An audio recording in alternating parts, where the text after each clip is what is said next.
யோசுவாவின் புஸ்தகம் 1ஆம் அதிகாரம் 5ஆம் வசனத்திலிருந்து 9ஆம் வசனம் முடிய உள்ள கர்த்தருடைய வார்த்தையை உங்களுக்கென்று நீங்கள் உரிமை பாராட்டி இந்த வசனத்தை வாசித்தீங்கன்னா இந்த வசனங்கள் உங்களுக்கே சொல்றது போல இருக்கும். நீ உயிரோடு இருக்கும் நாளெல்லாம் ஒருவனும் உனக்கு முன்பாக எதிர்த்து நிற்பதில்லை. நான் மோசேயோடு இருந்தது போல உன்னோடும் இருப்பேன். நான் உன்னை விட்டு விலகுவதும் இல்லை, உன்னை கைவிடுவதும் இல்லை. பலன் கொண்டு திட மனதாயிரு. இந்த ஜனத்தின் பிதாக்களுக்கு நான் கொடுப்பேன் என்று ஆணையிட்ட தேசத்தை நீ அவர்களுக்கு பங்கிடுவாய். என் தாசனாகிய மோசே உனக்கு கற்பித்த நியாய பிரமாணத்தின்படியெல்லாம் செய்ய கவனமாய் இருக்க மாத்திரம் மிகவும் பலன் கொண்டு திடமனதாயிரு. நீ போகும் இடம் எல்லாம் புத்திமானாய் நடந்து கொள்ளும்படி அதை விட்டு வலது இடது புறம் விலகாதிருப்பாயாக. இந்த நியாயப்பிரமாண புஸ்தகம் உன் வாயை விட்டு பிரியாதிருப்பதாக. இதில் எழுதியிருக்கிற வைகளின்படியெல்லாம் நீ செய்ய கவனமாய் இருக்கும்படி இரவும் பகலும் அதை தியானித்து கொண்டு இருப்பாயாக. அப்பொழுது நீ உன் வழியை வாய்க்க பண்ணுவாய். அப்பொழுது நீ புத்திமானாயும் நடந்து கொள்வாய். நான் உனக்கு கட்டளையிடவில்லையா? பலன் கொண்டு திட மனதாயிரு. திகையாதே, கலங்காதே. நீ போகும் இடம் எல்லாம் உன் தேவனாகிய கர்த்தர் உன்னோடே இருக்கிறார் என்றான். ஆண்டவர் இந்த வசனம் நமக்கே சொன்ன மாதிரி இருந்துச்சா? நான் ஒவ்வொரு முறையும் இதை தியானிக்கும் போது இப்படி தான் தியானிக்கிறேன். அதில் இருக்கிற ஒவ்வொரு வார்த்தையும் கர்த்தர் எனக்கு சொந்தமாக்கி கொள்ள சொல்கிற அற்புதமான வார்த்தைகள். இந்த வசனத்தை நம்ம பல காரியங்களை கவனிக்க கற்றுக்கொள்ள நாம் தேவன் இந்த வசனத்தின் மூலமாக நமக்கு போதிக்கிறார். எப்படி வேலையில் வெற்றியாக இருக்கணும், எப்படி ஆவிக்குரிய வாழ்க்கையில் வெற்றியாக இருக்கணும், எப்படி குடும்ப வாழ்க்கையில் வெற்றியாக இருக்கணும், பல காரியங்களை நம்ம இந்த சத்தியத்தின் மூலமாக அறிந்து கொண்டே வந்து கொண்டு இருக்கிறோம். பாருங்கள், இந்த நாட்கள்லாம் ஆண்டவர் நமக்கு காட்டுகிறது எப்படி பொருளாதாரத்திலும் கர்த்தர் நம்மளை ஆசீர்வதித்து அந்த பொருளாதாரத்தில் கர்த்தர் நம்மளை வெற்றி உள்ளவர்களாய் மாற்ற தேவன் நமக்கு வைத்திருக்கிற வழிகள் என்ன. நம்ம நினைக்கக்கூடாது உலகம்தான் நமக்கு ஆசீர்வாதத்தை கொடுக்குது. கிடையவே கிடையாது. இந்த உலகத்தில் நம்மளை ஆசீர்வதிக்கிறவர் கர்த்தர் தான். எத்தனை பேர் நம்புகிறவங்க கையை உயர்த்தி சொல்லுங்கள். இந்த உலகத்தில் என்னை ஆசீர்வதிக்கிறவர் யார் தான்? கர்த்தர் தான். கர்த்தர் உங்களை ஆசீர்வதிக்க அனுமதிக்காமல் உங்கள்கிட்ட எந்த ஆசீர்வாதமோ வரப்போகுது. யார் மூலமாக எந்த நன்மையும் உங்களுக்கு நடக்க போகிறதே கிடையாது. நீங்கள் நினச்சிக்கூடாது என் கடின உழைப்பு, நான் சாமர்த்தியமாக திறமையாக ஒன்றும் கிடையாது. நீங்கள் இன்ஃபேக்ட் வசனத்தை வாசித்தீங்கன்னா என்ன, உபாகம் 8ஆம் அதிகாரம் 17ஆம் வசனத்தில் கர்த்தர் சொல்கிறாரு, இது உன் சாமர்த்தியத்தினால் ஆனதுன்னு நீ நினைக்காத. ஏன் சாமர்த்தியம், ஏன் திறமை, நான் இதில் பயங்கர எக்ஸ்பர்ட்டு. வாசித்துருவோமா அந்த வசனத்தை? என்ன நாங்கள் சொல்லியிருக்கு பாருங்கள். உபாகமும் 8ஆம் அதிகாரம் 17ஆம் வசனமா இருக்கா? 8ஆம் அதிகாரம் 17ஆம் வசனம் வாசிப்போமா எல்லாரும்?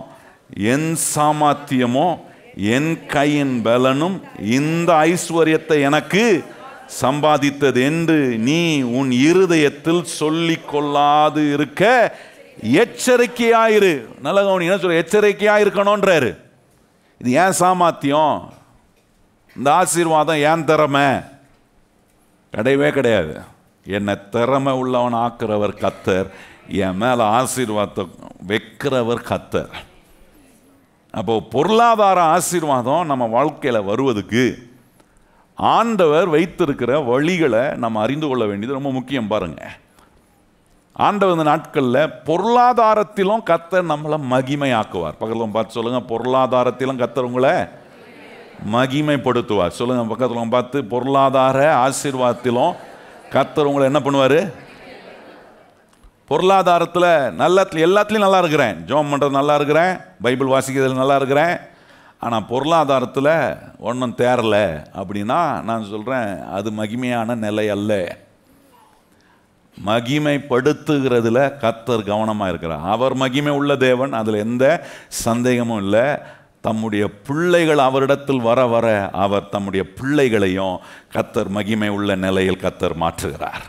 அந்த மகிமை உள்ள நிலையில் மாற்றுவதுக்கு ஆண்டவர் பொருளாதாரத்தையும் நம்ம வாழ்க்கையில் மகிமையான நிலைக்கு கொண்டு வருவதற்கான சத்தியங்களை கர்த்தர் நமக்கு போதிக்கிறார். இந்த வசனம் எப்படி அதுக்கு உதவியாக இருக்கு?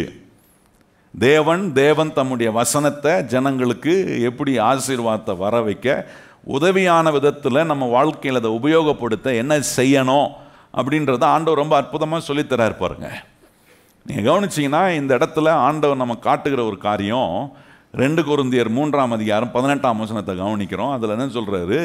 திறந்த முகமாய், இந்த வசனம் திறந்த முகமாய் இந்த வசனத்தை கண்ணாடியில் பார்க்கறது போல பார்த்து ஆண்டவர் சொல்றார், அந்த சாயலாகத்தானே நீ மறுரூபம் அடைந்து மகிமையின் மேல் மகிமை அடைந்து மறுரூபமாகிற ஒரு நிலை. அப்போ இந்த வேத வசனம் ஒரு மனுஷனுக்கு கண்ணாடி போல, ஸ்பிரிச்சுவல் மிரர். அதை நான் இப்படி சொல்லுவேன், ஆவிக்குரிய கண்ணாடியா இந்த வேத வசனம் நமக்கு இருக்கு பாருங்க. லாபானுடைய பிள்ளைங்க யாக்கோபு காது கேட்க சொல்றாங்க, நம்முடைய தகப்பனுடைய செல்வம் எல்லாம் இப்போ யாரு கைக்கு போயிடுச்சு? லாபான் கைக்கு போயிடுச்சுன்றாங்க. ஆதியாகமம் 31:1 இருக்கு பாருங்க. ஆங்கிலத்தில் வரும்போது செல்வன்றத க்ளோரின்னு அங்கே யூஸ் பண்ணியிருக்கிறாங்க. அப்போ ஆண்டவர் ஒரு மனுஷனுடைய வாழ்க்கையில் எதுக்கு இதை காட்டுகிறேன்? ஆண்டவர் ஒரு மனுஷனுடைய வாழ்க்கையில் பொருளாதாரத்திலும் அவனை மகிமைப்படுத்துவதில் கவனமாக இருக்கிறார். ஜெப வாழ்க்கையில் மகிமையாக இருக்கிறது, பரிசுத்த ஜீவியத்தில் மகிமையாக இருக்கிறது, ஸ்வாப மாற்றங்களில் மகிமையான நிலையில், அதெல்லாம் ரொம்ப அவசியம். இதிலெல்லாம் நான் மகிமையாக இருக்கிறேன், ஆனால் பொருளாதாரத்தில் மகிமை இல்லை அப்படின்னா அது ஆண்டவருக்கு பிரியமாக இருக்காது. நம்மளை பொருளாதாரத்தில் மகிமை உள்ள ஒரு நிலைக்கு மாற்ற கர்த்தர் விரும்புகிறார். ஏன்னா நான் பரிசுத்தமாக இருந்தாலும் அவருக்காக தான் வாழ்கிறேன். எத்தனை பேருக்கு நான் சொல்கிறது புரியும்? பரிசுத்தமாக இருந்து யாருக்காக வாழ்கிறீங்க? இயேசுவுக்காக வாழ்கிறேன். அப்போ பரிசுத்தமாக இருந்து இயேசுவுக்காக வாழ்கிறேன். நல்ல ஸ்வாபம் உள்ள ஒரு மனுஷனாக இருக்கும் போதும் இயேசுவுக்காக தான் வாழ்கிறேன். அப்போ என்னை பொருளாதாரத்தில் மகிமை ஆக்கும் போதும் அந்த பொருளாதாரத்தையும் ஆண்டவருக்காகவே உபயோகப்படுத்த, ஆண்டவருக்காகவே வாழ்கிற ஒரு வாழ்க்கையை வாழ்வதற்கான படிப்பினையை ஆண்டவர் நமக்கு கற்றுக் கொடுக்குறாரு பாருங்க. அப்போ கவனிச்சுப்பாங்க, சொல்கிறாரு இது ஒரு ஸ்பிரிச்சுவல் மிரர். இந்த வேதத்தை கண்ணாடி போல பார்த்து இந்த வேதத்தில் சொல்லப்பட்டிருக்கிற வார்த்தைகளை நான் கவனிச்சுக்கிட்டே இருக்க, பார்க்க புரிந்து கொள்ள அதை எடுத்து உபயோகப்படுத்த ஒன்று நடக்கும்ன்றார். என்ன சொல்கிறாருன்னா, அந்த சாயலாகத்தானே நீ மறுரூபம் அடைந்து மகிமையின் மேல் மகிமை அடைகிற ஒரு மறுரூபமான ஒரு மாற்றம் அடைகிற ஒரு நிலை. அப்போ தேவன் இந்த வேதத்தில் நாம் பொருளாதாரத்தில் ஆசீர்வதிக்கப்படுவதற்கு என்ன சொல்லியிருக்கிறார்? இதே நான் பார்க்க நிச்சயமா கர்த்தர் என்ன ஆசீர்வதிப்பார். கையவாதி சொல்லுங்க, கர்த்தர் என்னுடைய பொருளாதாரத்தை நிச்சயமா ஆசீர்வதிப்பார். ஏன்னா வாரந்தோறும் இதையே பார்க்குறேன். வெறும் ஞாயிற்றுக்கிழமை மாத்திரம் இல்லை, நான் ஒவ்வொரு நாளும் இந்த ஸ்பிரிச்சுவல் மிரரில், இந்த ஆவிக்குரிய கண்ணாடியில் என்ன பண்ணுறேன்? நான் பார்க்குறேன். ஏன்னா நான் ஆவிக்குரிய பிள்ளை. பக்கத்தில் பார்த்து சொல்லுங்க, நீங்களும் நானும் ஆவிக்குரிய பிள்ளைகள். எத்தனை பேருக்கு நம்பிக்கை? நம்மளாம் ஆவிக்குரியவங்க தானா? என்ன தேவனுடைய பிள்ளைகளா? அப்படின்னா இந்த கண்ணாடியை பார்க்காத நாளே இருக்கக்கூடாது பாருங்க. அதை தான் ரொம்ப அற்புதமாக நம்ம வாசித்த யோசுவா 1ஆம் அதிகாரம் 8ஆம் வசனம் சொல்லியிருக்கிறது, இந்த நியாயப்பிரமாண புஸ்தகம் உன் வாயை விட்டு பிரியாதிருப்பதாக, இரவும் பகலும் இதை தியானிக்கிறவனாயிரு. இதில் சொல்லியிருக்கிறபடியெல்லாம் செய்கிற ஒரு மனுஷன் எப்படி இருப்பான்றது தான் வேதம் சொல்லுகிறது.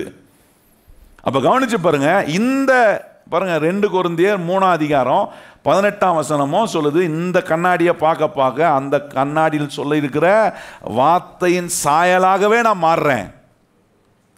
அப்போ இந்த வேத வசனத்தை நான் பார்க்கும்போது எனக்கு ஒன்று காட்டுது. இந்த வேத வசனம், இந்த ஸ்பிரிச்சுவல் மிரர் எனக்கு ஒரு சக்சஸ் பிக்சரை காட்டுது. பக்கத்தில் பார்த்து சொல்லுங்க, இந்த ஆவிக்குரிய கண்ணாடி எனக்கு வெற்றிகரமான வாழ்க்கையை காட்டுகிறது. எத்தனை பேர் நம்புறீங்க? இந்த கண்ணாடி என்னதான் காட்டும்? எவ்வளோ தோல்வியா நான் என் வாழ்க்கை இருந்தால் இந்த கண்ணாடியை பார்த்தேன்னா நான் வெற்றி அடைய முடியுன்றத இந்த வேதம் எனக்கு காட்டுது. ஆனால் என்ன பரிதாபமான நிலைனா, கிறிஸ்தவ மக்கள் கையில் இந்த பரிசுத்தமுள்ள வேத புஸ்தகம் இருக்கு. இந்த வேதம் கண்ணாடி போல ஆவிக்குரிய கண்ணாடியா ஒவ்வொரு மனுஷனுக்கும் இருக்க, இன்னும் கிறிஸ்தவர்கள் இந்த வேத வசனத்தை பார்த்து எப்படிதான் தங்களை பிக்சர் பண்றாங்கன்னா, தோல்வி உள்ளவர்களாய், மகிமை இல்லாதவர்களாய், மகிமை இழந்து போனவர்களாக தான் நான் என்ன பார்க்கிறேன். நல்லா கவனிங்கள். அதுதான் தேவனுடைய ஊழியர்களை கர்த்தர் என்ன செய்கிறார்னா, சபை கூடி வரும்போது இந்த மகிமையை, இந்த கண்ணாடியில் இருக்கிற மகிமையை, எனக்குள்ள வச்சிருக்கிற மகிமையை பார்ப்பதுக்கான ஒரு அறிவையும் உணர்வையும் கர்த்தர் ஏற்படுத்துறாரு பாருங்க. நான் சொல்றது நல்லா கவனிக்கணும். நீங்க உங்களை குறித்து மற்றவங்க என்ன சொல்றாங்க, உங்களை குறித்து உங்க பிரச்சனை என்ன சொல்லுது, உங்களை குறித்து நீங்க என்ன நினைக்கிறீங்க, இது கிடையாது. இந்த வேதம் உங்களை குறித்து என்ன சொல்லு, இந்த கண்ணாடி, இந்த தேவனுடைய வார்த்தை கண்ணாடி போல இருக்கு. இந்த கண்ணாடி உங்களுக்கு ஒரு வெற்றியை காட்டுதே, மகிமையான ஒரு வாழ்க்கையை வாழ்வதற்கான அறிகுறி ஆண்டவர் காட்டுறாரு. இந்த விதத்துல உங்களை இந்த வேத வசனம் சொல்ற கண்ணாடியின் அந்த வெற்றியான நிலையில உங்களை பார்க்க முடியுதா? பாருங்க, ஒரு 2 மாதத்துக்கு முன்னாடி நினைக்கிறேன், நான் அந்த வசனத்தை தொடர்ந்து பேசி கொண்டு வரும்போது ஒரு சகோதரன் என்னை பார்க்கணுன்னு வந்தார். அவர் பார்த்துட்டு சொன்னார், பாஸ்டர், நான் சிறு வயதிலிருந்து நான் கிறிஸ்தவனாக இருக்கிறேன், பாரம்பரிய கிறிஸ்தவர்கள் நாங்கள். அவர் சொன்ன வார்த்தை, நாங்கள் பாரம்பரிய கிறிஸ்தவர்களாக இருக்கிறோம். ஆனால் நீங்கள் இந்த சமீப நாட்களாக பொருளாதார ஆசீர்வாதத்தை குறித்து பேசும்போது எப்படி தேவன் ஐஸ்வர்யம் உள்ள தேவனாக இருக்கிறாரு, இயேசு கிறிஸ்து எப்படி ஐஸ்வர்யம் உள்ள இயேசுவாக இருக்கிறாரு, எப்படி தம்முடைய சீஷர்களையும் ஆண்டவர் ஐஸ்வர்யம் உள்ளவர்கள் ஆக்கினாரு, அப்போஸ்தலர்களையும் எப்படி ஐஸ்வர்யம் உள்ளவர்களாக கர்த்தர் வச்சிருந்தாரு, ஆதி திரு சபையும் எப்படி ஐஸ்வர்யம் உள்ள ஒரு நிலையில் இருந்தது என்பதெல்லாம் நீங்கள் காட்டினீங்க. நான் சிறு வயதிலிருந்து என்ன கேட்டு வளர்ந்தேன்னா, சபைனா அதில் சபையில் கிறிஸ்தவனா ஒரு துன்பம் வாழ்க்கை, அதுல நிறைவு இருக்காது. இயேசுநாதனா ஒரு புவர் ஜீசஸ், ஏழையான இயேசு தான் அவரு, ஏழையின் கடவுள் நான் நினைச்சிட்டு இருந்தேன். ஆனா உங்க உட்கார்ந்து வசனத்தை கேட்கும் போது தான் புரிஞ்சிச்சு, வானத்தையும் பூமியும் படைத்த ஒரு ஆண்டவர் எப்படி ஏழையா இருக்க முடியும்ன்ற ஒரு சிந்தனை எனக்குள்ள வந்துச்சு. இந்த எண்ணங்கள்லாம் எனக்குள்ள போகும்போது நான் கேட்ட, இத்தனை வருஷம் கேட்ட காரியத்தில் நான் என் மனசுக்குள்ள நினைச்சேன், இயேசுவே ஏழையா இருக்கிறார், அதனால் நானும் ஏழையா தான் இருக்கணும் அப்படின்ற எண்ணத்தோட தான் இருந்தேன். ஆனால் இந்த சத்தியங்களை கேட்கும் போது தான் தெரிஞ்சு, நான் என் தேவனுக்காக ஐஸ்வர்யவானா இருக்கணும், எனக்காக ஐஸ்வர்யவான ஆகணும்னு ஆசைப்படலை, நான் என் தேவனுக்காக ஐஸ்வர்யவானா இருக்கணும். ஏன்னா என்னை வச்சு இந்த உலகத்தில் கர்த்தர் தம்முடைய வேலையை செய்ய அவர் திட்டமிட்டு வச்சிருக்கு, அதற்காக தான் என்னை ரட்சித்திருக்கிறாருன்னு அந்த சகோதரன் சொன்னதை கேட்டபோது நான் யோசித்து பார்த்தேன், இந்த கண்ணாடியை பார்க்க பார்க்க வெற்றியின் பிக்சரை கர்த்தர் நிச்சயமா காட்டுவார். பக்கத்தில் பார்த்து சொல்லுங்க, இந்த கண்ணாடியை பார்க்க பார்க்க தப்பான அபிப்பிராயம்லாம் போயிடும். உங்களை பற்றி மற்றவங்க என்ன அதெல்லாம் பார்க்க வேண்டிய, அதெல்லாம் பொருள்படுத்தவே மாட்டீங்க. நீங்கள் நல்லா இருந்தாலும் குறை சொல்லுவாங்க, நல்லா இல்லைனாலும் என்ன பண்ணுவாங்க, குறை சொல்லுவாங்க. குண்டா இருந்தா என்ன சொல்கிறாங்க, என்ன ஓவர் கொலஸ்ட்ரால் ஆயிடுச்சா, கொழுப்பு ரொம்ப அதிகமாகிடுச்சா. ஒல்லியாக இருந்தால் என்ன சொல்லுவாங்க, பாவம் ஏதோ சுகருக்கு வந்துருச்சு போலகுது.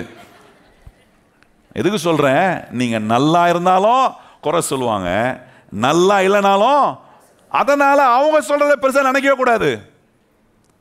என்னை குறித்து நல்ல விதமாக சொல்ற ஒரு கண்ணாடி இருக்கு, இந்த வேதம், இந்த தேவன், இந்த தேவனுடைய வார்த்தை என்னை குறித்து கரெக்டான பிக்சரை கொடுக்கும். நல்லா கவனிச்சு பாருங்க, நான் காண்பித்த 2 வசனம் கவனிச்சு பாருங்க. 2 கொரிந்தியர் 3:18 யோசுவா 1:8 கவனிச்சு பார்த்தீங்க. ரெண்டுமே ஒரே காரியத்தை, ஒரு மனுஷனை மாற்றுவதற்கான பிக்சரை காட்டுறாரு. ஒரு மனுஷனுடைய வாழ்க்கையை வெற்றிகரமாக்குவதற்கான பிக்சரை காட்டுற, ஒரு மனுஷனுடைய வாழ்க்கையை அவனை மகிமை உள்ள ஒரு நிலைக்கு கொண்டு வருவதற்கான பிக்சர். இந்த வேதம் முழுவதும் அதுதாங்க சொல்லுது. பல வித்தியாசமான கோணத்தில் சொல்லுவார் ஒரே விஷயத்தை, பல வித்தியாசமான கோணத்தில் சொல்ற ஒரு வசனம் தான் இது, வேதம் தான் இது. நீங்க கவனிச்சு பாருங்க, ஒவ்வொரு வாரமும் இந்த வசனத்திலிருந்து நான் வெற்றி அடைவதற்கான எத்தனை விதமான வழிகளில் எனக்கு புரியக்கூடிய விதத்தில் கர்த்தர் எனக்கு போதிச்சுட்டே இருக்கிறார் பாருங்க.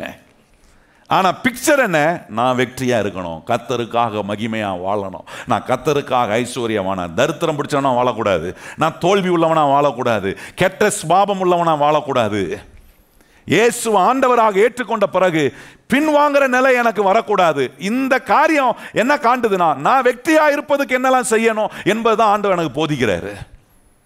இவ்வளவு வசனத்தை கேட்டோம், இங்க உட்கார்ந்து வசனத்தை கேட்ட பிறகும் வெளியே போன உடனே தோல்விக்கான சிந்தனை உங்களை ஆட்கொள்ளுதுன்னா இந்த கண்ணாடியை பார்க்கல. வாயத்திறந்து குறை பேசுறவனா, வாயத்திறந்து தேவனுடைய காரியங்கள், தேவனுடைய ஊழியங்கள், தேவனுடைய ராஜ்யத்தை கட்ட வேண்டிய காரியம், என்ன கொண்டு கர்த்தர் அவருடைய வேலையை செய்வதற்கு என்னெல்லாம் செய்யணும்னு விரும்புகிறாரோ அதுக்கு என் வாயத்திறந்து குறை பேசுறேன்னா தோல்விக்கு நேராக என் வாழ்க்கையை நான் பிக்சர் பண்றேன்.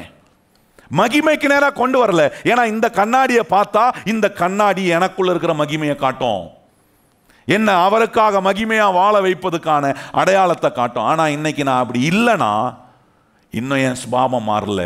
இன்னும் இந்த கண்ணாடி எனக்குள்ள கர்த்தர் வச்சிருக்கிற மகிமையை காட்டியும் நான் அந்த மகிமைக்கு நேராக நான் மறுரூபம் ஆகிற நிலைக்கு, மாறுகிற நிலைக்கு என்ன நான் ஒப்பு கொடுக்கல. நல்ல கவனிங்க கர்த்தருடைய பிள்ளைகளே, இங்கே தான் ரொம்ப அற்புதமாக சொல்ல, இந்த வேதம் நான் மகிமையின் மேல் மகிமை அடைவதை காட்டுகிறது. கையை வைத்து சொல்லுங்க, இந்த வேத வசனம் என்ன மகிமையின் மேல மகிமை அடைகிற. நல்ல கவனிங்கள், இந்த கண்ணாடியை பார்த்தா நிச்சயமா வாழ்க்கை மாறும். பக்கத்தில் பார்த்து சொல்லுங்க, இந்த வேதம்ன்ற கண்ணாடியை பார்க்க பார்க்க சத்தியமா மாறுவீங்க. பக்கத்தில் பார்த்து சொல்லுங்க, என்ன பண்ணுவீங்க? இதுதான் சத்தியம். ஆனால் இந்த வேதத்தை பார்த்துட்டு இன்னும் மாறாமல் இருக்கிறேன்னா இந்த கண்ணாடியில் எனக்கு உள்ளே இருக்கிற மகிமையை காட்டுதே, காட்டியும் அதை பொருள்படுத்தாத ஒரு நிலையில் வாழ்கிறேன்னா. நல்லா கவனித்து பாருங்க கர்த்தருடைய பிள்ளைகளை, ரொம்ப முக்கியமானது பாருங்க. ஆண்டவர் இந்த காரியங்களை நமக்கு போதிக்கிறது ரொம்ப முக்கியமான ஒன்று. இந்த வேதத்தை, இந்த வார்த்தை வாயை விட்டு பிரியாம இந்த வேதத்தில் சொல்லியிருக்கிற, இந்த கண்ணாடியில் சொல்லியிருக்கிறதெல்லாம் செய்யக்கூடிய ஒரு நிலையில் நான் ஒவ்வொரு நாளும் இரவும் பகலும் தியானிக்கிற ஒரு மனுஷனாக இருப்பேனா? கர்த்தர் சொல்றார், நீ உன் வழியை வாய்க்க பண்ணுவாய். நீ எப்படி இருப்ப? புத்திமா. மாற்றம் வருது பார்த்தீங்களா? ஒரு மாறுதல் இருக்கு பார்த்தீங்களா? அங்கே லைஃப் சேஞ்ச் ஆகுது பாருங்க. அங்கே நல்லா கவனிச்சு பாருங்க. இந்த கண்ணாடியை பார்க்க பார்க்க வாழ்க்கை மாறும், எண்ணங்கள் மாறும், பொருளாதார நிலைகளில் கர்த்தர் எனக்கு ஒரு அற்புதமான மாற்றத்தை கொண்டு வர முடியும். சமீப நாட்கள் நான் ஒருத்தரோட பேசியிருந்தேன் பாருங்க. அவர் என்கிட்ட அவருடைய குமுறலை சொன்னார். என்ன குமுறலை சொன்னார்னா, ஏன்னா 90s அவர் பெரிய லேண்ட் ஓனராக இருந்தார். எங்கே லேண்ட் ஓனர்னா வில்லிவாக்கத்தில் தான். வில்லிவாக்கம் பகுதியில் பெரிய லேண்ட் ஓனராக இருந்தார். அவருடைய கிரீவியன்ஸை என்ற சொல்கிறாரு. சொல்கிறாரு, இப்போ மாத்திரம் அந்த இடம் என்கிட்ட இருந்துச்சுன்னா நான் இன்னைக்கு எத்தனை கோடிக்கு அதிபதி தெரியுமா அப்படின்னாரு. அப்போ நான் கேட்டேன், தெரியுதில்லை இப்போ எத்தனை கோடிக்கு அதிபதியான்னு இருப்பீங்கன்னு தெரிஞ்ச ஆள் ஏன் கோட்டை விட்டீங்க? அப்போ அவர் சொல்கிறாரு, நான் அந்த நாட்களில் என்னால் இவ்வளோ பணத்தை சம்பாதிக்க முடியுன்ற எண்ணமே எனக்கு வரலன்னார். நல்லா கவனிங்க, அவர் சொன்ன வார்த்தை எனக்கு ரொம்ப ஆச்சரியமா. சொல்றாரு, ஏனால இவ்வளவு பணத்தை சம்பாதிக்க முடியுன்ற எண்ணமே இல்லை. இந்த பிலாசபில வாழ்ந்துட்டேன், இந்த தத்துவத்தில் போய் என் வாழ்க்கையை ஊற வச்சுட்டேன். ஆனா ஏனால முடியாது நினைச்ச போது என்கிட்ட இருந்து எத்தனை கோடி கொடுத்தோம் வாங்குறதுக்கு வந்து ரெடியா இருந்தானே என்றாரு. என்கிட்ட இருந்து எத்தனை கோடி, அவனுக்கு அந்த பிரச்சனை இல்லை. ஏன்னா அவனுடைய தத்துவம் என்ன இல்லைன்னா, பணம் இல்லைன்ற தத்துவம் இல்லை, பூமியில நிறைவு இருக்கு, பூமியில ஐஸ்வர்யம் இருக்குன்னு அவன் நம்புறான். ஆனா கிறிஸ்தவ மக்கள், நான் பேசுற கிறிஸ்தவ மக்கள் என்ன நம்புறது இல்லை? கர்த்தர் நமக்கு இந்த பூமியில நிறைவை வச்சிருக்கிறாரு, இந்த பூமியில ஐஸ்வர்யத்தை வச்சிருக்கு, உலகத்தான் நம்புறாங்க. ஆனா கிறிஸ்தவம் நம்புறது இல்லை. கேட்டா என்ன சொல்றோம்? ஐயோ அதெல்லாம் நமக்கு ஒத்து வராது. ஏன் ஒத்து வராது? உலகத்தான் தனக்காக ஐஸ்வர்யவானா இருக்கணும்னு பார்க்குறான். ஒரு தேவனுடைய பிள்ளை தனக்காக ஐஸ்வர்யவானா இருக்கணும்னு நினைக்கல, என் தேவனுக்காக நான் ஐஸ்வர்யவானா இருக்கணும். கையை உயர்த்தி எல்லாரும் இந்த வார்த்தையை சொல்லுங்க, நான் ஒவ்வொரு நாளும். சொல்லுங்க எல்லாம் உயர்த்திருந்து, நான் ஒவ்வொரு நாளும். மேலே இருக்கிறவங்களும் கையை உயர்த்தி சொல்லணும், நான் ஒவ்வொரு நாளும் எதுக்கு வேலைக்கு போகிறேன்னா என் தேவனுக்காக நான் ஐஸ்வர்யவானா இருக்கேன். கையை உயர்த்தி சொல்லுங்க. எத்தனை பேர் நான் சொல்கிறது உங்களுக்கு விளங்குதா? உங்களுக்கு நான் சொல்றது விளங்குதா? எனக்காக ஐஸ்வர்யவானா இருக்கணும்னு நான் தீவிரித்தா போய் அதில் சிக்கி நாசமாகிறேன். ஆனால் என் தேவனுக்காக நான் ஐஸ்வர்யவானா இருக்கணும்னு நினைச்சா தேவன் என்ன அவருடைய திட்டத்தினால, அவருடைய விருப்பத்தினால, அவர் என்ன ஒரு உக்ரானக்காரனா, அவர் என்ன ஒரு நிர்வாகியா, என்ன ஒரு ஸ்டூவர்டா, மேனேஜரா, கர்த்தர் கொடுக்கும் ஆசீர்வாதத்தெல்லாம் பகிர்ந்து கொடுக்கக்கூடிய ஒரு நிர்வாகியா என்ன வச்சிருக்கிறார்ன்ற என்ன எனக்கு வரும்னா, ஒரு நாளும் நான் ஐஸ்வர்யம் வாங்கன்னு நினைக்கவே மாட்டேன். இந்த வாழ்க்கையின் மூலமாக இயேசுவுக்கு எப்படி நான் ஐஸ்வர்யமானா வாழணுன்ற எண்ணம், அப்படிப்பட்ட எண்ணம் இருக்கிற ஒரு மனுஷனுக்கு தான் கர்த்தர் ஆசீர்வாதத்தை கொடுக்குறார். இல்லைன்னா வரவே வராது. எவ்வளோ நீங்கள் முயற்சி எடுத்தாலும் உங்கள் கையை விட்டு தான் நிறைய போகும் ஒழிய, வாழ்க்கையில எல்லாம் சிறுகி போகிறது தான் பார்ப்பீங்க ஒழிய, பெருகிற நிலை எப்போ வரும்னா, நான் இன்னிலிருந்து என் இயேசுவுக்காக ஐஸ்வர்யவானா இருக்கணும். கையை வைத்து சொல்லுங்க, நான் யாருக்காக ஐஸ்வர்யவானா இருக்கணும்? இயேசுவுக்காக. சொல்லுங்க வாய்த்த, நான் இயேசுவுக்காக எப்படி இருக்கணும்? இதை இயேசுநாதர் நமக்கு அனுமதிக்கிறாரு பாருங்க. ஏன் அனுமதிக்கிறாரு? என்ன உக்ரானக்காரனா வச்சு, நிர்வாகியா வச்சு, என்னை பகிர்ந்து கொடுக்கிறவனா, கஞ்சத்தனமானவனா இல்லை, பிஸ்னாரியா இல்லை, சுயநலவனா இருக்கிறவனா இல்லை, பேராசை உள்ளவனா இருக்கிறவனா இல்லை, என்ன பொருளாசை உள்ளவனா, பணாசை உள்ளவனா இருக்கிறவனா இல்லை. இங்க இன்னைக்கு உங்களுக்கு இந்த பொருளாதார ஆசீர்வாதத்தை போதிக்கிறேன்னா எதுக்கு இதை போதிக்கிறேன்? தேவனை தேடுகிறேன்னா தேவனுடைய வேலையை செய்ய கர்த்தர் என்ன உபயோகப்படுத்துவார். எத்தனை பேர் விசுவாசிக்கிறோம்? கையை உயர்த்தி சொல்லுங்க. தேவனுடைய வேலையை இந்த பூலோகத்தில் செய்ய என்ன கர்த்தர் உபயோகப்படுத்துவார் அப்படின்னு விசுவாசிக்கிறவங்க மாத்திரம் வலது கரத்தை உயர்த்தி சொல்லுங்க. ஆண்டவரே, உம்முடைய வேலையெல்லாம் செய்ய என்ன, என் குடும்பத்தை, என் தலைமுறையை நீர் என்ன பண்ணுகிறீர்? உபயோகப்படுத்துகிறீர். இந்த சிந்தனை வரணும் பாருங்க. இந்த சிந்தனை வரலன்னா நான் சொல்றேன், நிச்சயமா இந்த வேதம் எனக்கு காட்டுற அந்த சக்சஸ் பிக்சரை பார்க்கல, என்ன மகிமை ஆக்க தேவன் வச்சிருக்கிற அற்புதமான வழிகளை நான் பார்க்கல. முதலாவது நான் என்ன செய்யணும்னா, இந்த வேதத்தில் என்ன வெற்றி ஆக்குவது கர்த்தர் சொல்லியிருக்கிறத முதல்ல பார்க்கணும். வெற்றி வர்றதுக்கு முன்னாடி இந்த வெற்றி ஆக்கக்கூடிய நிலையில் என்ன வைக்க முடியும்னு சொல்றாரு, அதை நான் பார்க்கணும். ரொம்ப முக்கியம் பாருங்க. ரட்சிக்கப்பட்ட உடனே உங்களுக்கு என்ன ஆண்டவர் சொல்றாருன்னா, நீ இந்த உலகத்துக்குரியவன் அல்ல, நீ என்னுடைய பிள்ளையா இருக்கிற. எத்தனை பேருக்கு அந்த ரட்சிக்கப்பட்ட அந்த அனுபவம் வந்திருக்கா? ஆண்டவர் நமக்கு சொல்லுவார், நீ உலகத்தான் இல்லை, நீ என் பிள்ளை. எத்தனை பேருக்கு அப்படி ஆண்டவர் சொல்லுகிறார்? நான் உன்னை என்னை போல மாற்றிருக்கிறேன், நீ என்னுடைய பிள்ளையா இருக்கிற. இதுதாங்க ஆண்டவர் நமக்கு சொல்றாரு. உங்க பிள்ளை கிட்ட போய் நீங்க என்ன சொல்லுவீங்க? உங்க பிள்ளைய பார்த்து என்ன சொல்லுவீங்க? உங்கள் பிள்ளைய நல்லா உருவாக்கணும், நல்ல நிலை கொண்டணும். உங்கள் பிள்ளைய பார்த்து என்ன சொல்லுவீங்க? நல்ல வார்த்தைகளை பேசுகிறீங்க பாருங்க, நல்ல பிக்சர் அவங்களுக்கு கொடுக்குறீங்க பாருங்க. ஆனால் எனக்கு தெரியும், என் ஃப்ரெண்டு ஒருத்தன் தான் பாருங்க, படிக்கிற காலத்தில் கொஞ்சம் ஆவரேஜ் ஸ்டூடெண்ட் தான் அவன். கொஞ்சம் நல்லா படிக்கிற ஸ்டூடெண்ட் நம்ம ஃப்ரெண்டு தான், ஆவரேஜும் நம்ம ஃப்ரெண்டு தான். ஏன்னா நம்ம கொஞ்சம் அதுக்கு மேலே அண்டரில் இருந்ததுனால எல்லா பக்கத்துலேயும் கொஞ்சம் ஃப்ரெண்ட்ஷிப் பிடிச்சி வச்சுக்கிறது. அப்போ அவனை அவங்க அப்பா அடிக்கடி திட்டுவார். என்ன திட்டுவாருன்னா, நான் போவேன் பாருங்க வீட்டு பக்கம் போய், நாங்கள் ஒன்றா ஸ்கூலுக்கு போகிறதுக்காக நான் சைக்கிள் வச்சுருப்பேன். அப்போது சைக்கிளில் மிதிச்சுட்டு போய் அங்கே அவன் வீட்டுக்கிட்ட போய் அவனை பிக்கப் பண்ணிட்டு போகிறது பாருங்க. அப்போ போகும்போது அவங்க அப்பா பாரு, இன்றைக்கி ஒழுங்காக ஸ்கூலுக்கு போய் ஒழுங்காக படிப்பு மண்டையில் ஏறலைன்னா 4 மாடு வாங்கி விடுறேன், அந்த மாடு மேய்க்க தான் நீ லாய்க்கு அப்படின்னுவார். ஒரு நாள் இப்படி சொல்லுவார். ரிசல்ட் வந்தவொடனே ஃபெயில் ஆகிருப்பான் பாருங்க. ஃபெயில் ஆனும்போது அவர் அப்போ சொல்லுவார், என்ன சொல்லுவார்? நீ மாடு மேய்க்கிறதுலாம் லாய்க்கு இல்லை, 4 பன்னியை வாங்கி விடுறேன், பன்னி மேய்க்கதா. இந்த பிக்சரையே கொடுத்தா அவன் கண்டிப்பாக நல்ல எருமை மாடை மேய்க்கிறவனா மாறுவான், பன்னியை மேய்க்கிறவனா மாறுவான். நல்லா கவனிங்க. உங்கள் பிள்ளைய பார்த்து சொல்லணும், உடைக்கப்பட்டிருக்கிற நேரத்தில், ஏன்னா கீழே விழுந்து கிடக்கிற நேரத்தில், தோற்று போகிற நிலையில் இருக்கிற உங்கள் பிள்ளைய பார்த்து சொல்லணும், இல்லைப்பா, உன்னை தூக்கி விட ஒரு அற்புதமான இயேசு நம்ம கூட இருக்கிறார். ஞானத்தை கொடுக்கிற இயேசுநாதர் உன் கூட இருக்கிறார். நீ ஏசப்பாவுடைய பிள்ளை, அவருடைய சாயல் இருக்கிற. உன்னை மகிமைப்படுத்துவது ஆண்டவருடைய விருப்பம். நீ நல்ல நிலையில் இருப்பது ஆண்டவருடைய விருப்பம். நீ நல்ல நிலையில் இருக்கும்போது என் இயேசு உன் மூலமா மகிமைப்படுறாரு என்று பிள்ளைகளுக்கு இந்த பிக்சரை கொடுக்க நான் சொல்றேன், வாழ்க்கை கண்டிப்பா அதுதான் இந்த கண்ணாடி காட்டுதுங்க. ஒரு சகோதரர் நம்ம சர்ச்சைக்கு வர ஒரு நபரை, ஒரு குடும்பத்தை குறித்து என்கிட்ட பேசினார் பாருங்க. ரொம்ப ஆச்சரியமாக இருந்துச்சு எனக்கு.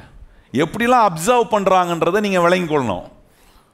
அவர் சொன்னார், கொஞ்ச நாளாக நான் பார்க்குறேன் உங்கள் சர்ச்சைக்கு ஒரு சகோதரன் வர்றாரு, என்னாருன்னு சொன்னார். சொல்லிட்டு சொன்னார், அவர் எவ்வளோ நொட்டோரியஸாக இருந்தார் தெரியுமா? நொட்டோரியஸ்னா என்ன தெரியுமா? ரொம்ப குசும்புனா கொஞ்சமான குசும்பு இல்லை, ஓவர் குசும்பு. நான் குடும்பத்தில் மனைவியை போட்டு ரொம்ப வேதனைப்படுத்தக்கூடிய காரியம், பிள்ளைகளை வேதனைப்படுத்தக்கூடிய காரியம், குடும்பத்தில் அவரை வராருனாலே வெறுப்பாங்க. இப்படி வாழ்ந்தார். ஆனால் கொஞ்ச நாளாக பார்க்குறேன் அந்த குடும்பம் சந்தோஷமா இருக்கு, இந்த மனுஷங்குள்ள நிறைய மாற்றத்தை பார்க்குறேன், இந்த மனுஷன் சர்ச்சைக்கு ஒழுங்கா போறதை பார்க்குறேன், என்ன நல்ல காரியங்களா அவர் செய்கிறார், வாயில முன்ன முன்ன கெட்ட கெட்ட வார்த்தையா பேசுவார், இப்போ வாயை திறந்து அந்த வார்த்தைகள் வரல, மாறி இருக்கு. அவர் என்னை பார்த்து கேட்டார், என்ன பண்ணீங்க நீங்க அப்படின்னு கேட்டார். நான் சொன்னேன், நான் ஒன்றும் பண்ணலைங்க, வாரம் வாரம் இங்கே வர்றவங்களுக்கெல்லாம் இந்த வேதன்ற கண்ணாடியிலிருந்து எடுத்து நாங்கள் கர்த்தருடைய பிள்ளைகளாக இருக்கிறோம், தேவனுடைய சாயல் இருக்கிறோம், கர்த்தர் எங்கள் வாழ்க்கையை வெற்றி ஆக்குவதற்கான வசனத்தை எடுத்து சொல்கிறேன். நான் எந்த மாய மந்திரங்களும் பண்ணுறதில்ல, எந்த விதமான காரியத்தையும் செய்யறது, வசனத்தை போதிக்கிறேங்க. அந்த வசனம் அவரை மாற்றி நல்லா கவனிச்சு பாருங்க. அந்த அந்த ஒரு நம்ம சபைக்கு வர ஒரு குடும்பத்தை குறித்து இன்னொருத்தர் சொல்லக்கூடிய சாட்சியை கேட்டப்போ தான் யோசித்தேன், ஆண்டவர் இந்த வசனத்தை ஜனங்களுக்கு போதிக்கிறதுனால, அவங்க அதை மறுபடியும் மறுபடியும் கேட்கறதுனால, அதை மறுபடியும் பார்க்கறதுனால, எவ்வளோ கெட்ட சுபாவம் உள்ள ஒரு மனுஷனை கூட கர்த்தரால மாற்ற முடியுன்றத வேதம் அப்படிப்பட்ட ஒரு உண்மையை நம்ம காட்டுது பாருங்க. இன்னைக்கு நான் சொல்றேன், ஒரு பல வருஷமா இன்னும் கெட்ட சுபாவத்திலே இருக்கிறீங்களா? நான் சொல்றேன், தொடர்ந்து வாங்க. உங்க கெட்ட சுபாவத்தை இயேசுநாதர் மாற்ற வல்லவர். இந்த கண்ணாடி, இந்த வசனம் உங்களை மகிமை உள்ள ஒரு நிலைக்கு மாற்றும். ஏன்னா உங்களுக்குள்ள இருக்கிற மகிமையை காட்டுது பாருங்க. எபேசியர் 4ஆம் அதிகாரம் வாங்க. எபேசியர் 4ஆம் அதிகாரத்தில் அங்க சொல்லியிருக்கிற ஒரு காரியம் பாருங்க. என்ன செய்யணும், எதை களைத்து போடணும், எதை தரித்து கொள்ளணும் அப்படின்றத வேதம் ரொம்ப அற்புதமா எபேசியர் 4ஆம் அதிகாரம் 23ஆம் வசனத்தை நம்ம வாசிப்போமா? உங்கள் உள்ளத்திலே புதிதான ஆவியை உள்ளவர்களாகி மெய்யான நீதியையும் பரிசுத்தத்தையும் தேவனுடைய சாயலாக சிருஷ்டிக்கப்பட்ட புதிய மனுஷனை, நல்ல தேவனுடைய சாயலில் சிருஷ்டிக்கப்பட்டிருக்கிற புதிய மனுஷனை தரித்து கொள்ளணும். அப்படின்னா பழச களைத்து போட்டு பாருங்க.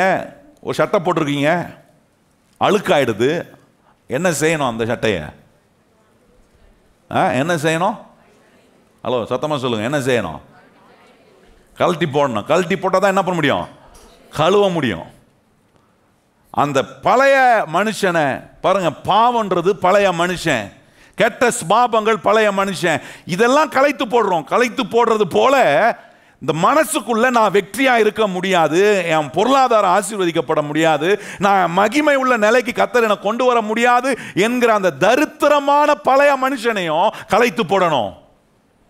நல்லா நான் சொல்றது, நான் முன்னேற முடியாது, நான் இதுல நல்லா வர முடியாது, எனக்கு என் பிரயாசத்தில் நிறைய பலன் எனக்கு கிடைக்காது, எனக்கு உற்பத்தி உண்டாகாது, நான் பெருக முடியாது என்கிற அந்த அந்த எண்ணம் உள்ள பழைய மனுஷனையும் எப்படி அழுக்கான சட்டையை கழித்து போடுறனோ அது போல இந்த மாதிரி எண்ணம் எனக்குள்ள வரும்போது இந்த கண்ணாடியை பார்க்க பார்க்க அந்த எண்ணத்தை களைத்து போடுறேன். போட்டே ஆகணும். அதுக்கு தான் இந்த சத்தியம், அதுக்கு தான் இந்த வேத வசனத்தை கர்த்தர் நமக்கு சொல்றாரு. எப்படி பழைய மனுஷனை பாவ வாழ்க்கையை களைத்து போடுறனோ, எப்படி மற்ற எல்லா துர்குணங்களை களைத்து போடுறோம், அது போல இந்த தரித்திரமான எண்ணங்கள், தோல்வியின் எண்ணங்கள், இந்த பொருளாதார ஆசீர்வாதத்துக்கு எதிராக எண்ணுகிற எல்லா எண்ணங்களும் என்ன செய்யணும்னா மனசை விட்டு, வாழ்க்கையை விட்டு களைத்து போடுறதுக்கு உண்டான வேலையை செய்யணும். இந்த வேதம் நமக்கு ஒரு கண்ணாடி போல, ஆவிக்குரிய கண்ணாடியா, நீங்க என்ன மகிமையினால உங்களை அலங்கரித்து கொள்ள வேண்டும் என்பதை கர்த்தர் சொல்ற. பக்கத்துல பார்த்து சொல்லுங்க, நீங்க என்ன மகிமையினால அலங்கரிக்கப்பட வேண்டும் என்பதை இந்த வேதம் கண்ணாடி போல காட்டுது. களைத்து போட்டிருக்கிறேனா, இன்னும் அழுக்கையே ஒட்டி பிடிச்சி வச்சுருக்கிறேனா, மனசுக்குள்ள வாயை திறந்து அந்த அழுக்கான வார்த்தையை பேசுறேனா, அழுக்கான சிந்தனைக்குள்ளேயே வாழ்ந்து கொண்டு இருக்கிறேனா?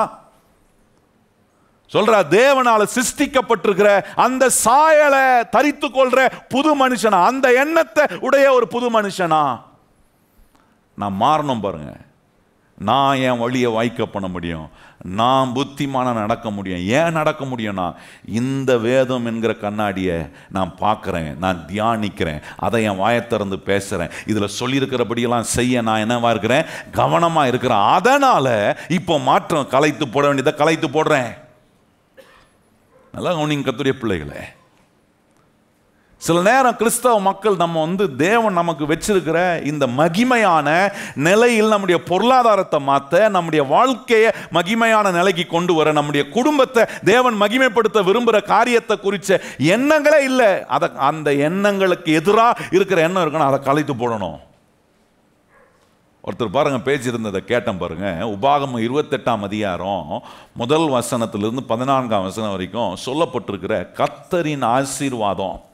ஒரு மனுஷன் கர்த்தருடைய வார்த்தையை கவனமாக கவனித்து அதுக்கு செவி கொடுத்து அதை செய்ய அவன் ஜாக்கிரதை உள்ளவனாக இருப்பானா? வேதம் சொல்கிறது, இப்போ சொல்லப்படும் ஆசீர்வாதம் எல்லாம் அவன் மேல் வந்து பலிக்கும், அவன் பூமியில் உள்ள சகல ஜாதிகளும் எப்படி இருப்பான்னு வேதம் சொல்கிறது, மேன்மையாக இருப்பான்னு சொல்றாரு பாருங்க. அது சொல்லிட்டு அவர் சொல்றார், ஒருத்தர் ஒரு ஒரு ஒரு ஒரு தேவ மனுஷன் சொல்றத கேட்டோம். அவர் சொல்றாரு, இங்க சொல்லப்பட்டிருக்கிற ஆசீர்வாதம் நமக்குரியது இல்லை. ஏன்னா இங்க ஆண்டவர் சொல்றாரு, உன் ஆடு மாடுகள் பெருகும், மலட்டுத்தன்மை இருக்காது, கற்பத்தின் கனி பெருகொன்றாரு, கையின் கிரியைகள் பெருகொன்றாரு. நான் யோசித்தேன், இந்த ஆசீர்வாதம் நமக்கு இல்லைன்னா எதுக்கு சொல்ல, என்னதான் சொல்ல வராரு அப்படின்றத கேட்டபோது அவர் சொல்றாரு, இந்த காலத்தில் உங்களால் டசனாக பிள்ளையை பெற்றெடுக்க முடியுமா? கேட்குறேன், இந்த காலத்தில் டசனாக, அந்த காலத்துலையாவது டசனாக பிள்ளையை பெற்றெடுத்தாங்க. டசனாக பிள்ளையை பெற்றெடுக்கிறவங்களுக்கு தான் இந்த ஆசீர்வாதம் பொருந்தும், அவங்க ஆண்டவருடைய ஆசீர்வாதம். நான் யோசித்தேன், என்னது இந்த காலத்தில் நாம் இருவர் நமக்கு ஒருவர்னு சொன்ன காலம் போய் இப்போ எப்படி ஆயிடுச்சுன்னா, நாம் இருவர் நமக்கு ஏன் ஒருவர்.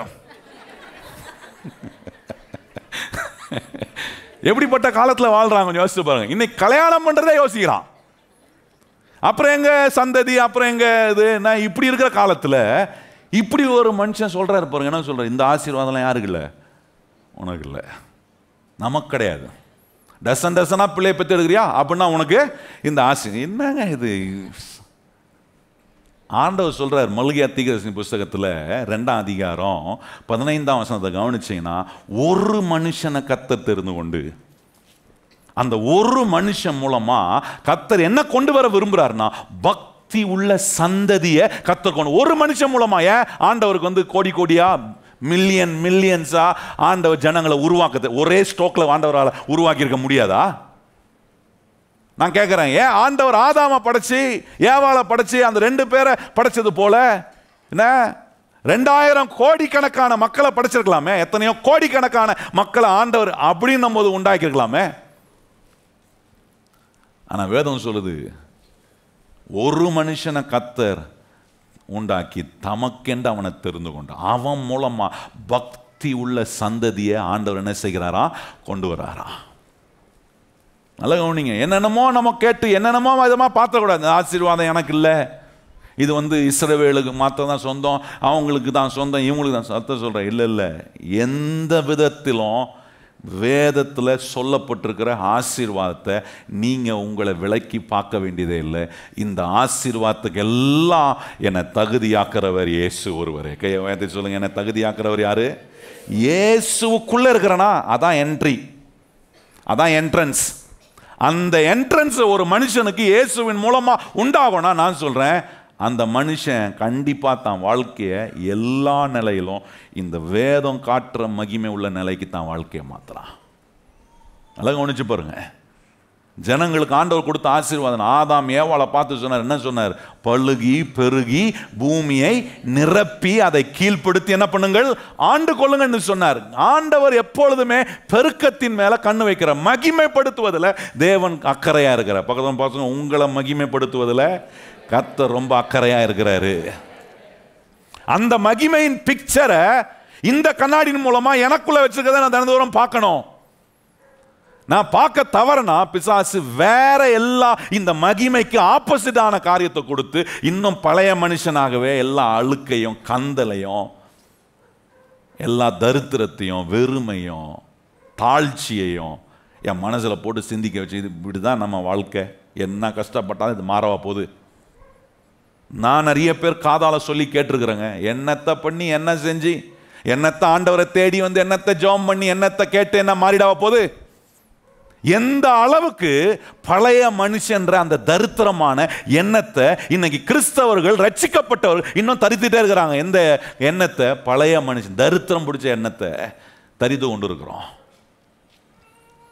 ஆண்டவர் சொல்றார், இல்லை, உன்னை ஆசீர்வதிக்க உன்னை நான் தெரிந்து கொண்டிருக்கிறேன்ப்பா, உன் மூலமா ஒரு பக்தி உள்ள சந்ததியை உண்டாக்க. கையை வேதை சொல்லுங்க, என்ன கர்த்தர் தெரிந்து கொண்டிருக்கிறார், என் மூலமா பக்தி உள்ள உங்க குடும்பத்தை ஆண்டவர் ஏன் தெரிந்து கொண்டிருக்கிறார் தெரியுமா? உங்க மூலமா ஒரு பக்தி உள்ள சந்ததியை உண்டாக்க. உங்களை ஏன் ரட்சித்திருக்கார் தெரியுமா? உங்க மூலமா பக்தியான காரியங்களை அவருடைய ராஜ்யத்துல செய்வதற்காக உங்களை மகிமைப்படுத்த விரும்புறாரு. உங்க மூலமா மகிமையான காரியம் நடக்கணும். அப்படி நடக்கும் போது பக்தி விருத்தி உண்டாகும். ஜனங்கள் கர்த்தரை தேடி வருகிற பக்தி விருத்தி உண்டாகிறது. நான் கேட்கிறேன், என் வாழ்க்கையை பார்த்து இந்த மனுஷன் உண்மையாலே கர்த்தர் இவனை ஆசீர்வதிக்கிறாரு, இவனுடைய காரியம் எல்லாம் தலை தோங்கி இருக்கு, ஒன்னும் இல்லாம இருந்த ஒரு நிலையிலிருந்து கர்த்தர் இவங்களை மாத்துறாரு, ஆண்டவர் இவர்களை மகிமைப்படுத்துகிறான்னு பார்க்கக்கூடிய விதத்துல நீங்க வாழ்வீங்க. அதுவே ஒரு பக்தி விருத்தியை உண்டாக்குங்க. இந்த பிக்சரை உங்க தொழிலில், உங்க வேலையில், உங்க குடும்பத்தில், உங்க தனிப்பட்ட வாழ்க்கையில பாருங்க. ஈசாக்குடைய வாழ்க்கையை கவனிச்சு பாருங்க. கர்த்தர் இந்த ஒரு வித்தியாசத்தை காட்டினார். எல்லாம் கேரால இருக்கிற அத்தனை பேரும் திரும்பி பார்க்கறான், அபிமெலேக்கு திரும்பி பார்க்கறான். எப்படிப்பா இவன் ஆசீர்வதிக்கப்படுறான்? காரணம், கர்த்தருடைய வார்த்தையை கண்ணாடி போல பார்த்தான். அந்த கண்ணாடி சொல்லுது, எங்கேயும் ஓடாத, இங்கே இருந்து விதை. அவன் விதைத்தான். கர்த்தர் அவன் விதைத்த விதை என்ன பண்ணாராம்? ஆசீர்வதித்தாராம். அது 100 மடங்கு பலன் கொடுத்தது. பலன் கொடுத்ததை எப்படி பார்க்க வச்சா தெரியுமா? அங்க இருக்கிற மக்கள் எல்லாம் அவன் வர வர விருத்தி அடைந்து மகா பெரியவனானதை பார்க்க வச்சாரு.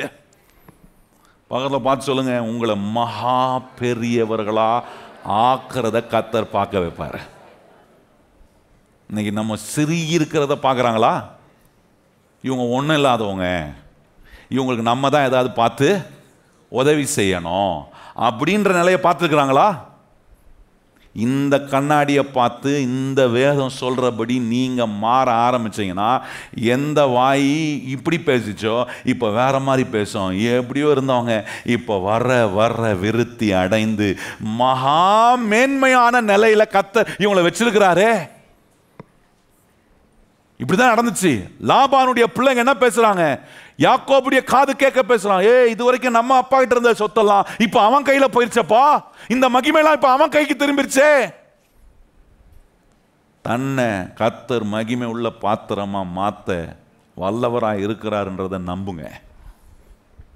குறை இருக்கலாம், 1008 குறை இருக்கலாம், உங்களை குறித்து 1008 குறைய சொல்றவங்க உங்களை சுத்தி இருக்கலாம். ஆனா இந்த கண்ணாடியை பார்க்க நான் சொல்றேன், உங்க குறைவெல்லாம் மாத்துகிற ஒரு அற்புதமான இயேசு உங்களுக்குள்ள இருந்து உங்க குடும்பத்துக்குள்ள, உங்க சந்ததிக்குள்ள அவர் வேலை செய்யறாருங்க.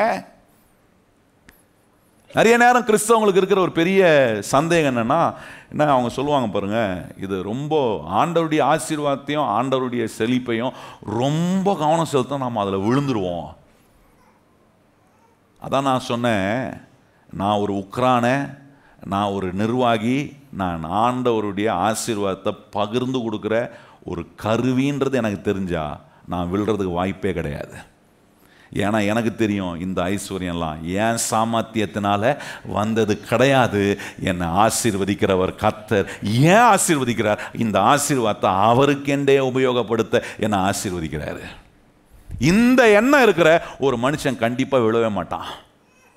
அவன் தப்பான ஆலோசனையில் போய் சிக்க மாட்டான், தப்பான ஐக்கியத்தில் போய் சிக்க மாட்டான், தப்பான காரியத்தில் தன் மனசை கெடுக்க மாட்டான். ஆனால் இன்னைக்கு நிறைய மனசு கெடுது. காரணம்னா என்ன தெரியல, இது ஏன் சாமர்த்தியத்தினால வந்ததில்லை, இது கர்த்தர் என்ன ஆசீர்வதித்து என்ன அவருக்கென்று உபயோகப்படுத்த என் வாழ்க்கையை மகிமையாக்குறார். பாருங்க, சங்கீதம் 1 கவனிச்சு பாருங்க, சொல்லியிருக்கு, விழுறவ மனுஷன் எப்படி இருப்பான்? விழுறானா, இந்த பொருளாதார ஆசீர்வாதம் கொஞ்சம் கையில் ஆண்டவர் ஆசீர்வாதம் கொடுத்த உடனே என்ன தயான் குதிப்பாங்க பாருங்க. சிலர்லாம் என்ன பார்த்துக்கிறீங்களா? தயான் குதிக்கிறவங்கள வீட்டில் ஒன்று வேணும்னா தயான் குதிப்பாங்க. அது வேற தயான். இப்போ இது நான் சொல்கிற தயான் வேற.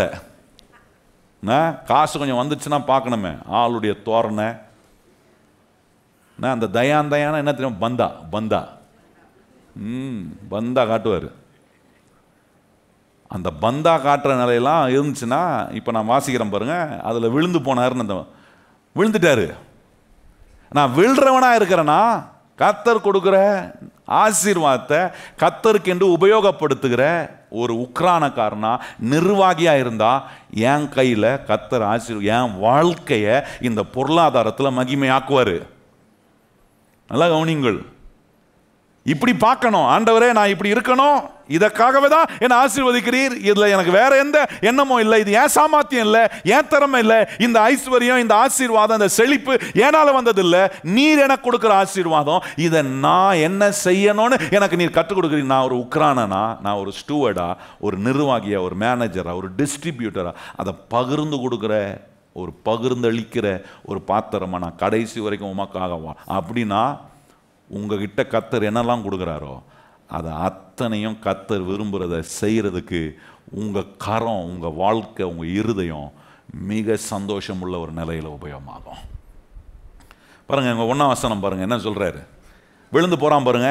ஏன் விழுந்து போகிறான்? அங்கே சொல்லியிருக்கிற வார்த்தை பாருங்கள். சொல்லியிருக்கிறாரு, துன்மார்க்கனுடைய ஆலோசனையில் நடவாமலும் பாவிகளுடைய வழிகளில் நில்லாமலும் பரிகாசக்காரன் உட்காரும் இடத்தில் உட்காராமலும் கர்த்தருடைய வேதத்தில் பிரியமாய் இருந்து இரவும் பகலும் அவருடைய வேதத்தில் தியானமாய் இருக்கிற மனுஷன் பாக்கியவான். அவன் நீர்க்கால்கள் ஓரமாய் நடப்பட்டதும் தன் காலத்தில் தன் கனியை தந்து இலை உதராது இருக்கிற மரத்தை போல் இருப்பான்.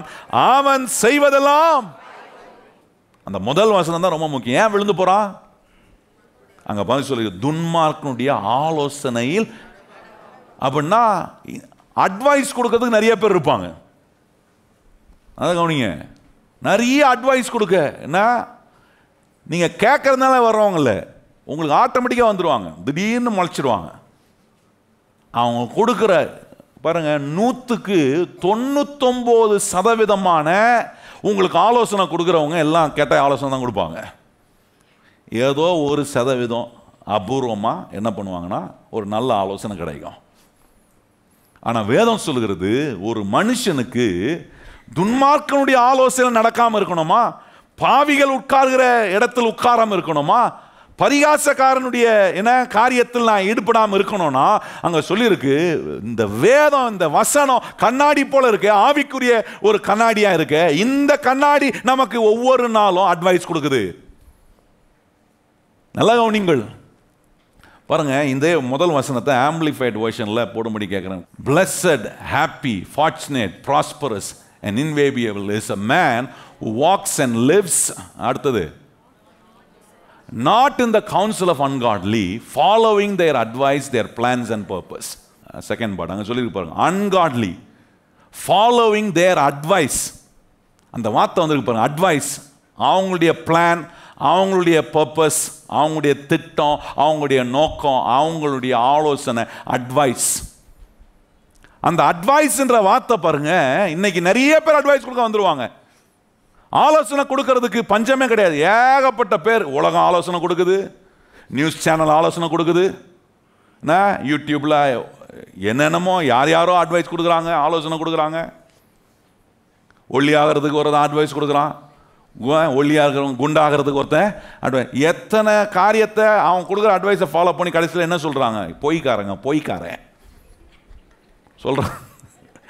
சொல்லியிருக்கீங்களா இல்லையா நீங்கள்? என்ன இந்த கருப்பு சீரகமா கருப்பு வெந்தயமா ஏதோ ஒன்று தெரில, கருஞ்சீரகம், அதை சாப்பிட்டா ஒல்லி ஆயிடுவாங்கன்னு சொல்லி சிலர்லாம் அதை அரைச்சி அதுக்கு எல்லாம் மிக்ஸம் பண்ணி போட்டு சாப்பிட்றான். உடம்பு குறைஞ்ச மேலே ஊதிட்டு தான் போகுது.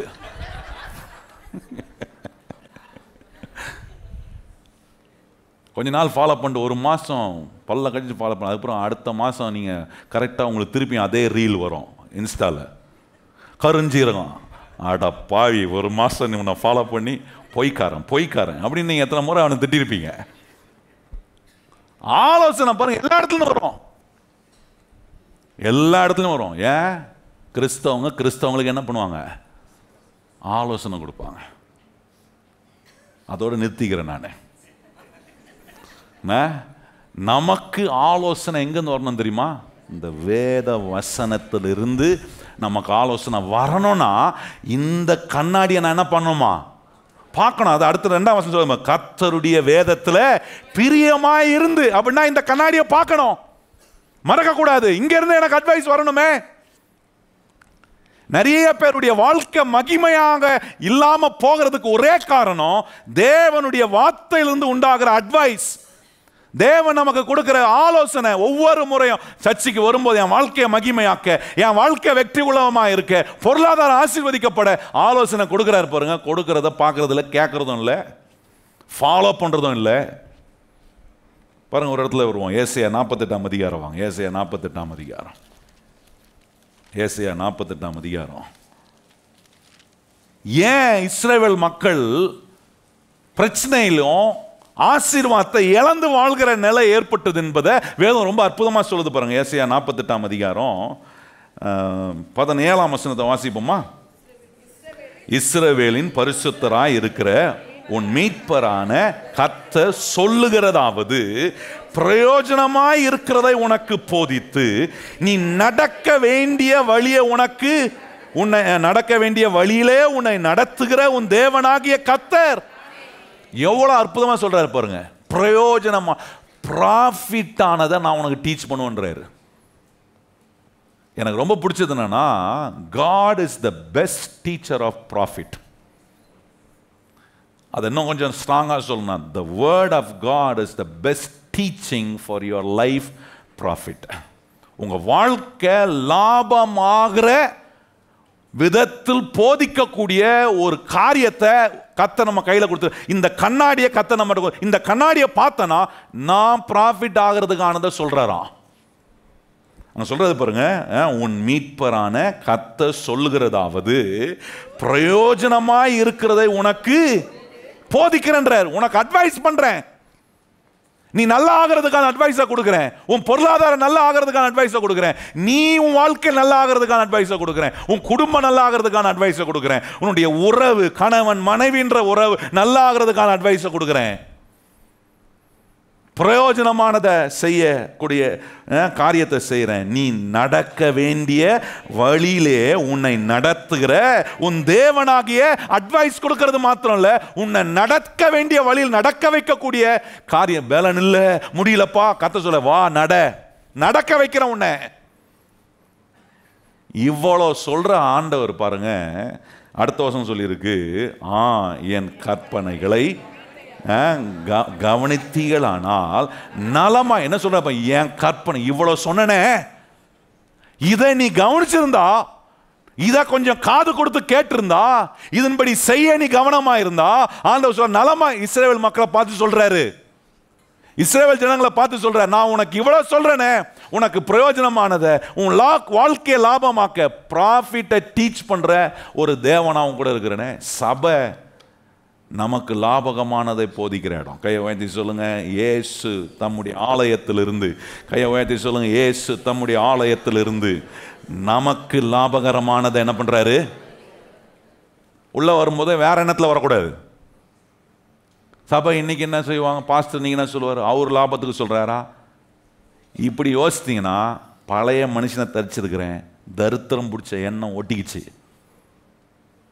ஆனால் வேதம் சொல்லுது, இந்த கண்ணாடியை பார்க்கறதுக்கு நீங்கள் வந்திருப்பீங்கன்னா உங்கள் லாபத்தை கர்த்தர் சொல்லிக் கொடுவார். பக்கத்தில் பார்த்து சொல்கிறேன், நீங்கள் லாபம் அடையிறத நான் கேட்குறேன், உலகத்தில் யாராவது நீங்கள் லாபம் அடையிறது யாரும் சொல்லிக் கொடுப்பானா? வாங்க நான் எல்லாருக்கும் லாபம் ஆகிறத சொல்லித்தரேன். நான் தொழில் செஞ்சுருக்கிறேன், என் தொழிலில் எப்படி லாபம் வருதுன்னு நான் உங்களுக்கு சொல்லித்தரேன். யாராவது சொல்லுவாங்களா? நல்ல மனுஷன் சொல்லுவாங்கன்னு வச்சுங்க. ஆனால் 99% மக்கள் என்ன பண்ணுறதில்ல.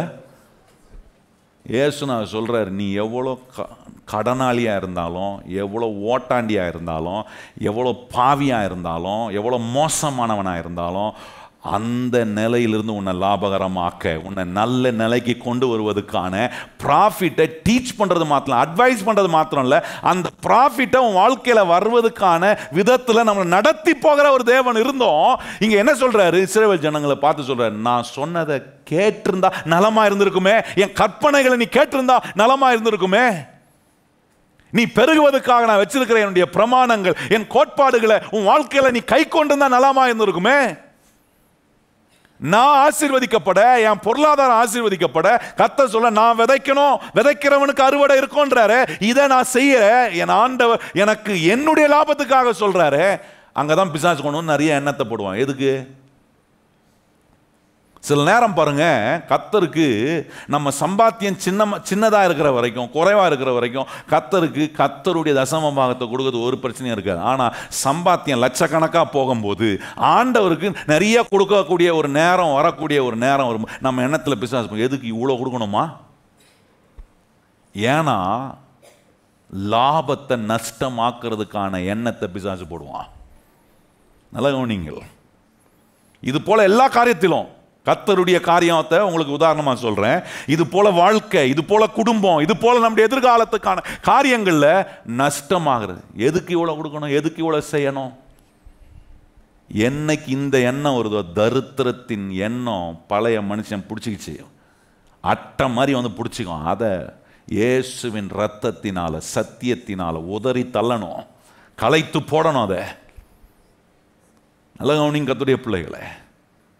சொல்றாரு லாபகரமான அந்த பூஜை சொல்றாரு, கேட்டுந்தான் நலமா இருந்திருக்கும் அப்படி சொல்லிட்டு சொல்றாரு பாருங்க, என் கற்பனைகளை கவனித்தாயானால் நலமாய் இருக்கும், அப்பொழுது உன் சமாதானம் நதியை போலவும் உன் நீதி சமுத்திரத்தின் அலைகளை போலவும், உன் சமாதானம் நதியை போல இருக்குன்றாரு பாருங்க.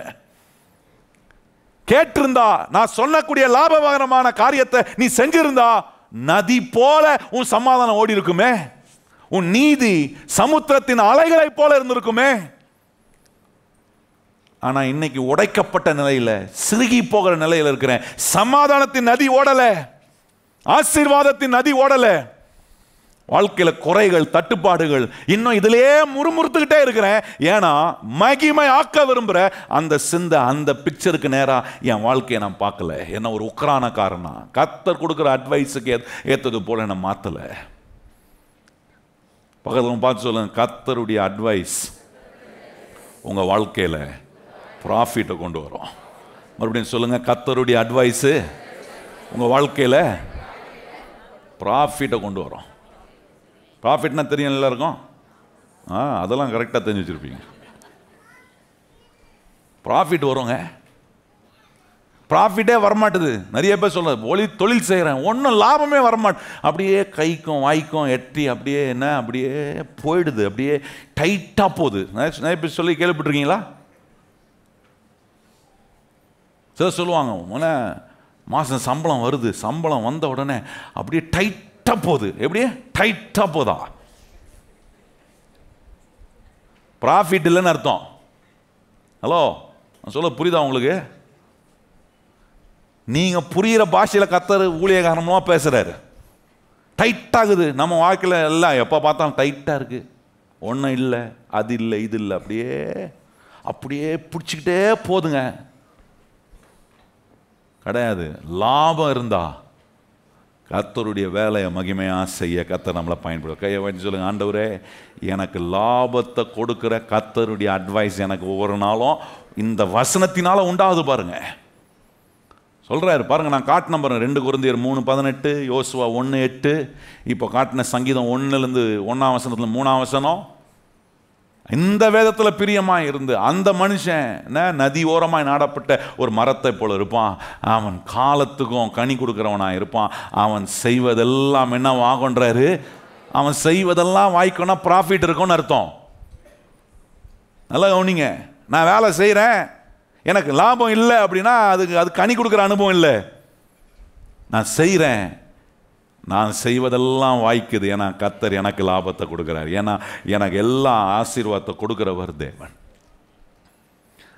அதோட முடியல பாருங்க, 19ஆம் சொல்றாரு பாருங்க. என்ன சொல்றாரு 17ஆம் வசனத்தில், நான் உனக்கு ப்ராஃபிட்டை கற்றுத்தரேன், அந்த ப்ராஃபிட்டில் உன்னை நடத்துகிறேன்.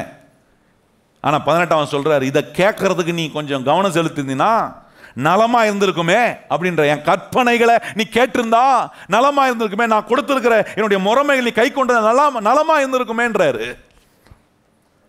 அப்புறம் சொல்றாரு, கேட்டிருந்தா சமாதானத்தை போல இருக்கும் உன்னுடைய சமாதானம் நதியை போல இருக்கும், உன்னுடைய நீதி சமுத்திரத்தின் கடலை போல இருக்கும்ன்றாரே.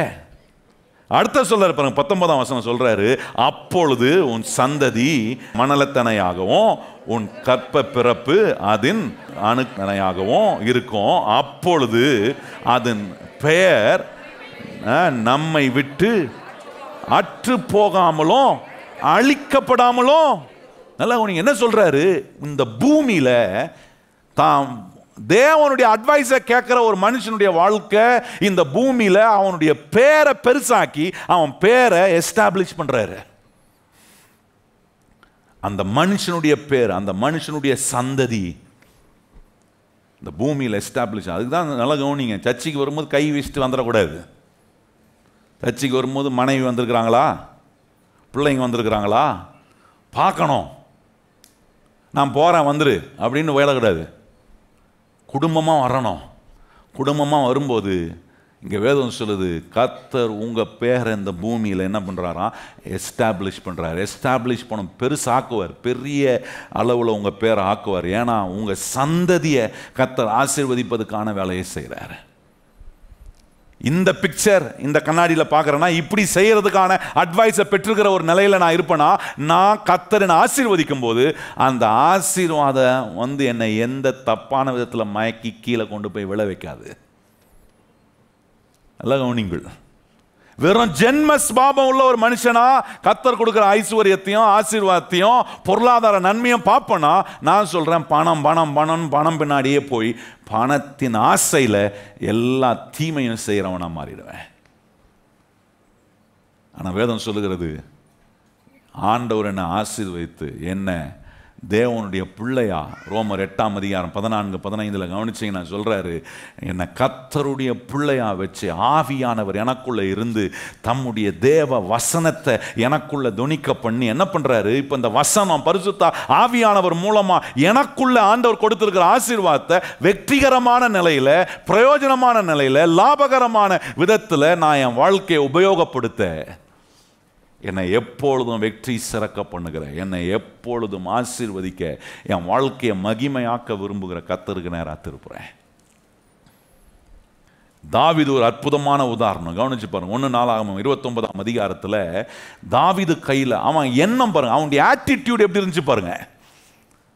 இப்படிப்பட்ட ஒரு ஆட்டிடியூட் இருக்கிற ஒரு மனுஷங்கிட்ட, ஒரு கிறிஸ்தவங்கிட்ட கர்த்தர் எல்லா ஐஸ்வர்யத்தையும், பூமியில் இருக்கிற எல்லா ஐஸ்வர்யத்தையும், நம்முடைய உழைப்பில் கர்த்தர் நம்ம கொடுக்க விரும்புகிற எல்லா ஆசீர்வாதத்தையும் நம்ம பெறுவதற்கு கர்த்தர் நம்மளை தகுதியாக்குகிறார். பாருங்கள், 11ஆம் வசனத்துலேருந்து சில வசனங்களை வாசிக்க விரும்புகிறேன் பாருங்கள். 1 நாளாகமம் 29ஆம் அதிகாரம் 11ஆம் வசனம் சொல்லி, கர்த்தாவே மாட்சிமையும் வல்லமையும் மகிமையும் ஜெயமும் மகத்துவமும் உம்முடையவைகள், வானத்தில் பூமியிலும் உள்ளவைகள் எல்லாம் உம்முடையவைகள். கர்த்தாவே ராஜ்யமும் உம்முடையதே, தேவரீர் எல்லாருக்கும் தலைவராய் உயர்ந்திருக்கிறீர். 12ஆம் வசனம் எல்லாரும் வாசிப்பாங்க சொல்லி பாருங்க, ஐஸ்வர்யமோ கனமோ உம்மாலே வருகிறது, தேவரீர் எல்லாவற்றையும் ஆளுகிறவர், உம்முடைய கரத்திலே சத்துவமோ வல்லமையும் உண்டு, எவரையும் மேன்மைப்படுத்தவும் கனப்படுத்தவும் உம்முடைய கரத்தினாலே, எவரையும் மேன்மைப்படுத்த பலப்படுத்த உம்முடைய கரத்தினால். ஐஸ்வர்யம் யாரால வருதா? வசனம் என்ன சொல்லுது? ஐஸ்வர்யம் யாரால வருது? ஆனா கிறிஸ்தவ மக்கள் என்ன சொல்றாங்க? ஐஸ்வர்யத்தை பிசாசு கொடுக்குறான், பிசாசு ஆசீர்வதிச்சு வச்சிருக்கிறான் அவங்கள. என்ன சொல்றோம்? வேதம் சொல்லுது ஐஸ்வர்யம் கனமும் யாரால வருதா? பிசாசால எதையும் உண்டாக்க முடியாதுங்க, பிசாசால அழிக்க மாத்திரம்தான் முடியும். உண்டாக்குறவர் கர்த்தர். கையை வைத்து சொல்லுங்க, எல்லாவற்றையும் உண்டாக்குறவர் யார் தான்? வெள்ளியும் பொன்னையும் உண்டாக்குனவர் அவர், பூமியும் அதனுடைய நிறைவையும் உண்டாக்குனவர் யாரு? கர்த்தர். எல்லாவற்றையும் உண்டாக்க. ஆனா இன்னைக்கு கிறிஸ்தவ மக்கள் என்ன சொல்றாங்க? பிசாசு கொடுக்குறான் ஐஸ்வர்யத்தை. எண்ணங்கள் மாறணும். எந்த மனுஷனையும் உயர்த்தவும், எந்த மனுஷனையும் பலப்படுத்த, எந்த மனுஷனையும் கனப்படுத்த என் தேவனால மாத்திரம்தான் முடியும். கையை வைத்து சொல்லுங்க, என் தேவனால மாத்திரம்தான் முடியும். அதனால இந்த மாதிரி எண்ணங்களை விட்டுறணும் பாருங்க. நான் சின்ன பையனாக இருந்தபோது நான் உட்காந்து அப்படியே பேசிட்டு இருந்தோம் பாருங்க, சர்ச்சுக்குள்ளே பேசிட்டு இருக்கும்போது ஒருத்தர் என்ன பண்ணார், ஒரு புது பைக்கை வாங்கிட்டு வந்தார். அப்போது எங்கள் அப்பா இல்லை, அதனால் வேற ஒருத்தர் அங்கே இருந்தார் அந்த நாட்களில். அப்போ அங்கே ஒரு ஊழியக்காரர் இருந்தார். அவர் இருந்ததுனால இவர் ஒரு பைக் வாங்கிட்டு வந்தார் பாருங்க. வாங்கிட்டு வந்தோன்னா ஜோம் பண்ண வந்தார். அந்த காலத்தில் மஃபட் பைக் கேள்விப்பட்டிருக்கீங்களா? இந்த காலத்துலலாம் உங்களுக்கு தெரியுமான்னு தெரியல. நான் இருந்தமோ அந்த மஃபட்டு காலையும் மிதிக்கணும், கையில் கொஞ்சம் நேரம் ஓட்டலாம், பெட்ரோல் காலி ஆகிடுச்சுன்னா என்ன பண்ணலாம், மிதிச்சுக்கிட்டே சேர்ந்துடலாம். அந்த பைக்கை வாங்கினார் பாருங்க. வாங்கிட்டு வந்த ஒன்று அந்த நாட்டில் அந்த பைக் ரொம்ப சீப்பான பைக், அதை காட்டில் நல்ல பைக்லாம் இருந்துச்சு. வாங்கிட்டு வந்தார். எங்கள் அப்பா இல்லாதனால இவர் ஜோம் பண்ண வேணார் பாருங்க. ஜோம் பண்ண அவர் சொன்னதை நான் காதால் கேட்டேன். சொன்னார், அவர் பார்த்து, தம்பி பைக் வாங்கிட்ட நல்லது தான், ஆனால் ஜாக்கிரதையாரு, இந்த பைக்கை வச்சு தான் பிசாசு நிறையா சோதிப்பான் அப்படின்னாரு. அப்போ அவர் மனசில் என்ன இருக்கு, ஆசீர்வாதத்தை யார் தான் கொடுக்குறான், பிசாசு தான் கொடுக்குறான். அந்த பிசாசு ஆசீர்வாதத்தை கொடுத்து என்ன பண்ணுவான், அவனை சோதிப்பான், ஜாக்கிரதையாருன்னாரு. நான் நினச்சிட்டேன் எங்கள் அப்பா இருந்தால் நல்லா இருந்திருக்குமே அப்படின்னு நினச்சேன். எங்கள் அப்பா நல்லா ஜோம் பண்ணி அனுப்பிச்சிருப்பாரு, இவர் இப்படி ஜோம் பண்ணி அனுப்புகிறாரு அப்படின்னு நினச்சிக்கிட்டேன்.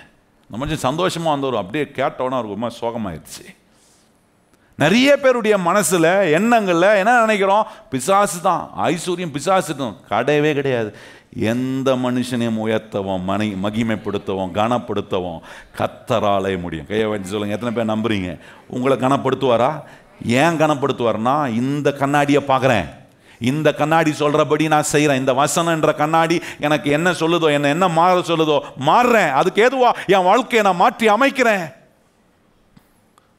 அதனால் ஆண்டவர் இவன் கையில் பாருங்க, இப்போ பாருங்க 13ஆம் வசனம் பாருங்க, எல்லா ஆண்டவரே உம்மிடத்திலிருந்து வருகிறதுன்ற எண்ணம் அவனுக்கு இருக்கு. இப்போ சொல்றான் 13ஆம் வசனம், இப்பொழுது எங்கள் தேவனே நாங்கள் உமக்கு ஸ்தோத்திரம் செலுத்தி உமது மகிமை உள்ள நாமத்தை, நல்லா கவனிங்க, கர்த்தர் உங்க கையில் ஒரு ஆசீர்வாதத்தை கொடுத்த உடனே, கர்த்தர் ஒரு சம்பாத்தியத்தை கொடுத்த உடனே நேரம் எடுத்து கர்த்தரை ஸ்தோத்திரம் பண்றோமா?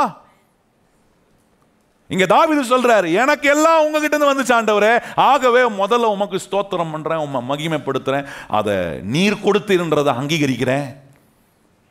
அதை அங்கீகரித்ததுனால தான் அடுத்த வசனம் சொல்றான் பாருங்க தாவீது, இப்படி மனப்பூர்வமாய் கொடுக்க திராணி உண்டாகிறதுக்கு நான் எம்மாத்திரம், என் ஜனங்கள் எம்மாத்திரம், எல்லாம் உம்மாலே உண்டானது, உமது கரத்திலே வாங்கி சொல்றான், எல்லாம் நீர் கொடுத்தது ஆண்டவரே. ஐஸ்வர்யம் உம்மால வருது, ஒருத்தனை உயர்த்துறது உம்மால வருது, ஒருத்தனை மகிமைப்படுத்துறது, ஒருத்தனை பலப்படுத்துறது எல்லாம் உண்மை. ஆண்டவரே இன்னைக்கு நான் பலனா இருக்கிறேன்னா ஒவ்வொரு நாள் அதை கர்த்தரை ஸ்தோத்திரம் பண்றேன். ஆண்டவரே இன்னைக்கு ஆரோக்கியமா இருக்கிறேன்னா ஒவ்வொரு நாள் நான் கர்த்தரை ஸ்தோத்திரம் பண்றேன்னா, எழுந்தோன்னா ஆத்திரத்தோட ஆண்டவர்கிட்ட வரேனா? நல்லா கவனிங்க, வாயில ஆத்திரம் தான் வருது, நமக்கு ஸ்தோத்திரம் வரமாட்டாங்க. என்ன சொல்றாரு பாருங்க, தாவீது சொல்றாரு என்ன, இப்பொழுது எங்கள் தேவனே நாங்கள் உமக்கு ஸ்தோத்திரம் செலுத்தி உமது மகிமை உள்ள நாமத்தை ஸ்தோத்திரம் பண்றேன், துதிக்கிறேன். ஏன்னா ஆண்டவரே எனக்கு ஒரு வேலையை கொடுத்துருக்கிறீரே, எனக்கு ஒரு சம்பாத்தியத்தை கொடுத்துருக்கிறீரே, எனக்கு ஒரு குடும்பத்தை கொடுத்துருக்கிறீரே, எனக்கு பிள்ளைகளை கொடுத்துருக்கிறீரே, எனக்கு ஒரு நல்ல சபையை கொடுத்துருக்கிறீரே, ஆண்டவரே எனக்கு ஒரு நல்ல போதகரை கொடுத்துருக்கிறீர், நல்ல சத்தியத்தை கேட்கிற இடத்துல என்ன வச்சிருக்கிறீரே, ஆண்டவரே ஒவ்வொரு நாளும் ஸ்தோத்தரிக்கிறேன். ஏன்னா எல்லாம் உம்மிடத்துல எனக்கு வருது ஆண்டவரே, ஐஸ்வர்யம் உம்மிடத்துல வருது, பலன் உம்மிடத்துல வருது, உயர்வு உம்மிடத்துல வருகிறது, எல்லா நன்மையும் உம்மிட. இப்படிப்பட்ட எண்ணம் உள்ள இருதயம் உள்ள ஒரு மனுஷன் கிட்ட கர்த்தர் இன்னும் ஏராளமா கொடுப்பாரு. அவன் சொல்றான், உம்முடைய கரத்திலிருந்து வாங்கி மறுபடியும் எங்கே தான் கொண்டு வரேன்? இந்த ஒரு நிலை அவனுக்கு தெரியுது. எங்கேருந்து ஆசீர்வாதம் வந்துச்சோ அங்கேயே திரும்பிச்சுன்னா ஆசீர்வாதத்துக்கு என்ன இருக்காது, பஞ்சமே இருக்காதுன்றது அவனுக்கு தெரிஞ்சு பாருங்க. இதே தான் சாலமோனும், தாவீது மாத்திரம் இல்லை, தாவீதுடைய பிள்ளையா இருந்த சாலமோனும் அதே தான் பின்பற்றான் பாருங்க. அவனுக்கு தெரியுது கர்த்தர் எதை விரும்புறாரு. அவன் போய் ஆண்டவர்கிட்ட போய் ஜனங்களை ஆள்றதுக்கு எனக்கு ஐஸ்வர்யத்தை தாரோம், எனக்கு பதவியை தாரோம், எனக்கு அதிகாரத்தை தாரோம் கேட்கல. அவன் ஆண்டவர்கிட்ட எனக்கு ஞானம் தாங்க ஆண்டவரே, உம்முடைய அட்வைஸை புரிந்து கொள்ற ஞானம் எனக்கு தாங்க, அதான் எனக்கு ப்ராஃபிட் ஆண்டவரே. இந்த ஜனங்களை நடத்த, இந்த ஜனங்களுடைய வாழ்க்கையை நடத்துவதற்கு, இந்த தேசத்தை நடத்துவதற்கு நீர் வைத்திருக்கிற உம்முடைய பிரமாணங்கள் ஆண்டவரை, உம்முடைய கோட்பாடு, உம்முடைய ஆண்டவர் ஆசீர்வாதங்களை புரிந்து கொள்ளக்கூடிய ஞானம், அறிவு, புத்தி எனக்கு தாங்க ஆண்டவர். அடுத்த வருஷம் அடுத்த அதிகாரம் நீங்க வாசித்தீங்கன்னா அதுதான் கேட்கிறாரு. கேட்குறாரு சாலமோனை பார்த்து, உனக்கு என்ன வேணும் கேளு சாலமோன். அவன் சொல்கிறான், ஆண்டவரே, என் தகப்பனுக்கு நீர் நிறைவேற்றின எல்லா வாக்குத்தத்தத்தையும் நிறைவேற்றுவதற்கு நீர் என் கூட இருந்து, ஆண்டவரே எனக்கு இந்த ஜனத்தை, இந்த திரளான ஜனத்தை நீர் ஏற்படுத்தி இருக்கிறீர், இந்த திரளான ஜனங்களை நான் நடத்துவதற்கு ஆண்டவர் என்ன நீர் ராஜாவாக நியமித்திருக்கிறீர். ஆகவே இவர்களை நான் ஞானத்தோடு அறிவோடு நடத்த எனக்கு உம்முடைய ஞானம் தாரும். கர்த்தர் சொல்றாரு, நீ என்கிட்ட ஐஸ்வர்யத்தை கேட்காம, உன் சத்துருவின் பிராணனை கேட்காம, நீ ஞானத்தை கேட்டதுனால கர்த்தர் சொல்ற, உனக்கு ஞானத்தையும் கொடுக்குறேன், உனக்கு தீர்க்காயுசையும் கொடுக்குறேன், உனக்கு ஐஸ்வர்யத்தையும் கொடுக்குறேன். அது சொல்லி சொல்றாரு, உன்னை போல ஒரு ஐஸ்வர்யம் உள்ள ஒரு ராஜா இனி இருந்ததே இல்லைன்ற அளவுக்கு நான் உனக்கு ஐஸ்வர்யத்தை கொடுக்குறேன்ற. நல்ல கவனிங்கள். எப்போ வந்துச்சு? எண்ணம் கரெக்டா இருக்கு. தன்னை இந்த தேவனுடைய வசனத்தினால, தேவன் கொடுக்கிற ஆலோசனை, தேவனுடைய வார்த்தைக்கு செவி கொடுத்து இந்த வார்த்தைக்கு கை கொண்டா வாழ்க்கை மகிமையா இருக்கும்னு அறிந்த சாலமோன் சொல்றான், உங்க ஞானம் போதும் ஆண்டவரே, இந்த வேதத்தை புரிந்து உம்முடைய ஆலோசனையை புரிந்து கொள்ற ஞானம் இருந்தா எனக்கு போதும். கர்த்தர் அவனை மகிமை ஆக்கலையா? தாவீதை மகிமை ஆக்கலையா? சாலமோன் என்னைக்கு இந்த தேவ வசனத்தை கண்ணாடியை பார்க்க தவறினானோ அன்னைக்கு போச்சு மகிமை. எவ்வளோ மகிமை வச்சிருந்தாரு, ஆனால் பின்னாட்களில் சாலமோனுடைய வாழ்க்கை மகிமை இழந்து போனது காரணம், தன்னை ஒரு உக்ரானக்காரனா, தன்னை ஒரு நிர்வாகியா, தேவன் கொடுத்த ஐஸ்வர்யத்துக்கு தேவன் அதை கொடுத்தாருன்ற எண்ணம், தேவனுடைய அட்வைஸுக்கு, தேவனுடைய ஆலோசனை புறக்கணித்த போது விழுக வந்துச்சு, மகிமை இழந்து போனா. நல்ல கவனிங்கள். மகிமையிலேயே இருக்க போறேனா, மகிமை இழக்க போறேனா, அது என்னுடைய சாய்ஸ். ஆனால் கர்த்தர் சொல்ற, உன்னை மகிமைப்படுத்துவது தான் என்னுடைய விருப்பமாக இருக்கு. இன்னைக்கும் கர்த்தர் அந்த சத்தியங்கள்லாம் போதிக்கிறார். ஏன்னா நாம் போகிற இடத்துலலாம் தேவ மகிமையை வெளிப்படுத்தணும். கையை சொல்லுங்க, நான் போகிற இடத்துலலாம் வேலையில் கர்த்தருடைய மகிமையை வெளிப்படுத்தணும், உங்கள் ஸ்பாபத்தில் கர்த்தருடைய மகிமையை வெளிப்படுத்தணும், உங்கள் பேச்சில் கர்த்தருடைய மகிமையை வெளிப்படுத்தணும், உங்கள் எண்ணங்களில் கர்த்தருடைய மகிமையை வெளிப்படுத்தணும், உங்கள் பொருளாதாரத்திலும் கையை வைத்து சொல்லுங்க, கர்த்தருடைய மகிமை என்ன செய்யணும்? ஆண்டவர் சாலமோன் சொன்னார், உன்னை போல ஒரு ஐஸ்வர்யம் உள்ள ராஜா இருந்ததே இல்லை. அந்த ஒரு வசனத்தை மாத்திரம் வாசித்து முடிக்க விரும்புகிறேன் பாருங்க. அதான் பொருளாதாரத்திலும் கர்த்தர் நம்மளை மகிமைப்படுத்த விரும்புகிறாரு அப்படின்றதுக்கு இது ஒரு பெரிய 12ஆம் வசனம் வாசிப்போமா? 2 நாளாகமம் 1ஆம் அதிகாரம் 12ஆம் வசனம் அங்கே சொல்லியிருக்கு பாருங்க. ஞானமோ விவேகமோ தந்திருக்கிறதுக்கும் இல்லாமல் உனக்கு முன் இருந்த ராஜாக்களிலும் உனக்கு பின் இருக்கும் ராஜாக்களிலும் இல்லாத ஐஸ்வர்யத்தையும் சம்பத்தையும் கனத்தையும் உனக்கு, நல்லா என்ன சொல்ல பாருங்க, ஐஸ்வர்யத்தை உனக்கு இருந்த ராஜாக்கள் உனக்கு பின் இருக்கும் ராஜாக்களிலும் இல்லாத ஐஸ்வர்யத்தையும் சம்பத்தையும் கனத்தையும் உனக்கு, நல்லா கவனிச்சு பாருங்க, என்ன சொல்ற, ஐஸ்வர்யத்தை உனக்கு தரேன், நீ கேட்கல, நான் உனக்கு கொடுக்குறேன். ஏன்னா உன்னை வச்சு என் வேலையை நான் மகிமையான காரியங்களை செய்யணும். என் ஆலயத்தை கட்டணும்பா சாலமோன், உன்னை வச்சு நான், அதனால நீ கேளாத ஐஸ்வர்யத்தெல்லாம் உனக்கு கொடுக்குறேன். நீ என் ஞானத்துக்கும் என்னுடைய அறிவுக்கும் என்னுடைய ஆலோசனையை புரிந்து கொள்வதற்கு நீ என்கிட்ட ஞானம் கேட்டதுனால உன்னை நான் வெற்றிகரமாக நடத்தும், உன்னை நான் மகிமைப்படுத்துவேன், மகிமையான வேலையை உன்னை கொண்டு என் ராஜ்யத்தில் செய்வேன். கர்த்தர் அவனை உபயோகப்படுத்தினாரே. இன்னைக்கு இந்த விருப்பம் வரணும், ஆண்டவரே நான் ஒவ்வொரு நாளும் உமக்காக ஐஸ்வர்யவானாக இருக்கணும், ஒவ்வொரு நாளும் உமக்காக நான் வாழணும், ஒவ்வொரு நாளும் உம்முடைய வேலையை செய்ய தாவீது போல உள்ள இருதயம், இந்த சாலமோனை போல உள்ள இருதயம் எனக்கு வரணும் ஆண்டவரே. நான் ஒரு நாளும் உம்முடைய அட்வைஸை புறக்கணிக்கக்கூடாது. கையை வயது சொல்லுங்க. இவ்வளோ நேரம் ஏறக்குறைய 1 மணி நேரத்துக்கு மேலே கர்த்தர் நமக்கு ஆலோசனை கொடுத்துருக்காரு. எத்தனை பேர் கையை உயர்த்தி ஆண்டோடைய ஆலோசனை பெற்றவங்க உங்கள் இடத்துல அப்படியே எழும்பி நின்று சொல்லுங்கள், ஆண்டவரே இவ்வளோ நேரம் நீர் எங்களுக்கு கொடுத்த இந்த ஆலோசனை எல்லாம் எங்களை இன்னும் மகிமை உள்ள நிலைக்கு எங்களை கொண்டு வருவதற்கு நீ சொன்ன சத்தியங்கள். எத்தனை பேர் நம்புறவங்க கையை உயர்த்தி வாய்களை திறந்து ஆண்டவங்க நன்றி சொல்லுங்கள். ஆண்டவரே இந்த சத்தியங்கள் எல்லாம் இன்னும் எங்களை அதிக மகிமை உள்ள ஒரு நிலையில் உமக்காக வாழ, ஆண்டவரே உம்முடைய வேலையை செய்ய, உமக்கென்று நாங்க ஜீவிக்க, எங்களுடைய வாழ்க்கையே உம்முடைய மகிமையை வெளிப்படுத்துகிற வாழ்க்கையா இருக்க எங்கள் தேவனே, நீர் எங்களுக்கு கற்றுக் கொடுத்த இந்த அற்புதமான சத்தியத்துக்காக ஸ்தோத்திரம், ஸ்தோத்திரம். குறைவு எனக்கு இல்லை. சொல்லுங்க வாயைத் திறந்து, குறை எனக்கு இல்லை ஆண்டவரே. எல்லா குறைவான எண்ணங்களை என்னை விட்டு அகற்றி போடுகிறேன் ஆண்டவரே. வெற்றியை கொடுக்கிற தேவன்,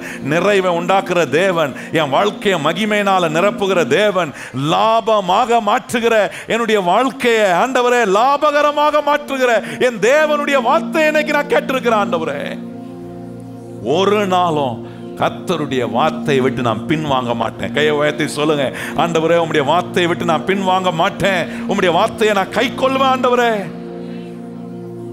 அது என்ன ஆசீர்வதி, என் சந்ததி ஆசீர்வதிக்கும். நாங்க உமக்கென்று வாழ்கிற உம்முடைய பிள்ளைகளா எங்களை வழி நடத்தும். அன்பின் தேவனை, இன்னைக்கு கேட்ட அந்த சத்தியங்கள் எல்லாம் உம்முடைய பிள்ளைகளை இன்னும் உம்முடைய மகிமையினால் அவர்களை மகிமைப்படுத்துவதற்கு ஏதுவான நிலையில் இந்த வசனம் என்கிற கண்ணாடியை பார்த்து பார்த்து அந்த சாயலாகத்தானே உம்முடைய பிள்ளைகள் மகிமையின் மேல் மகிமை அடைந்து ஒவ்வொரு நாளும் மறுரூபமாக உதவி செய். ஆசீர்வதியும், வெற்றியும் வாழ்வும் மகிமையும் உம்முடைய பிள்ளைக்கு, உம்முடைய பிள்ளைகளாக எங்களுக்கு உரியதாய் மாறட்டும். அந்த விதத்தில் நாங்கள் உமக்கு என்று வாழ எங்கள் உம்முடைய கரத்தில் ஒப்பு கொடுக்கிறோம். தொடர்ந்து ஆசீர்வதியும், பெரிய காரியங்களை செய்யும்.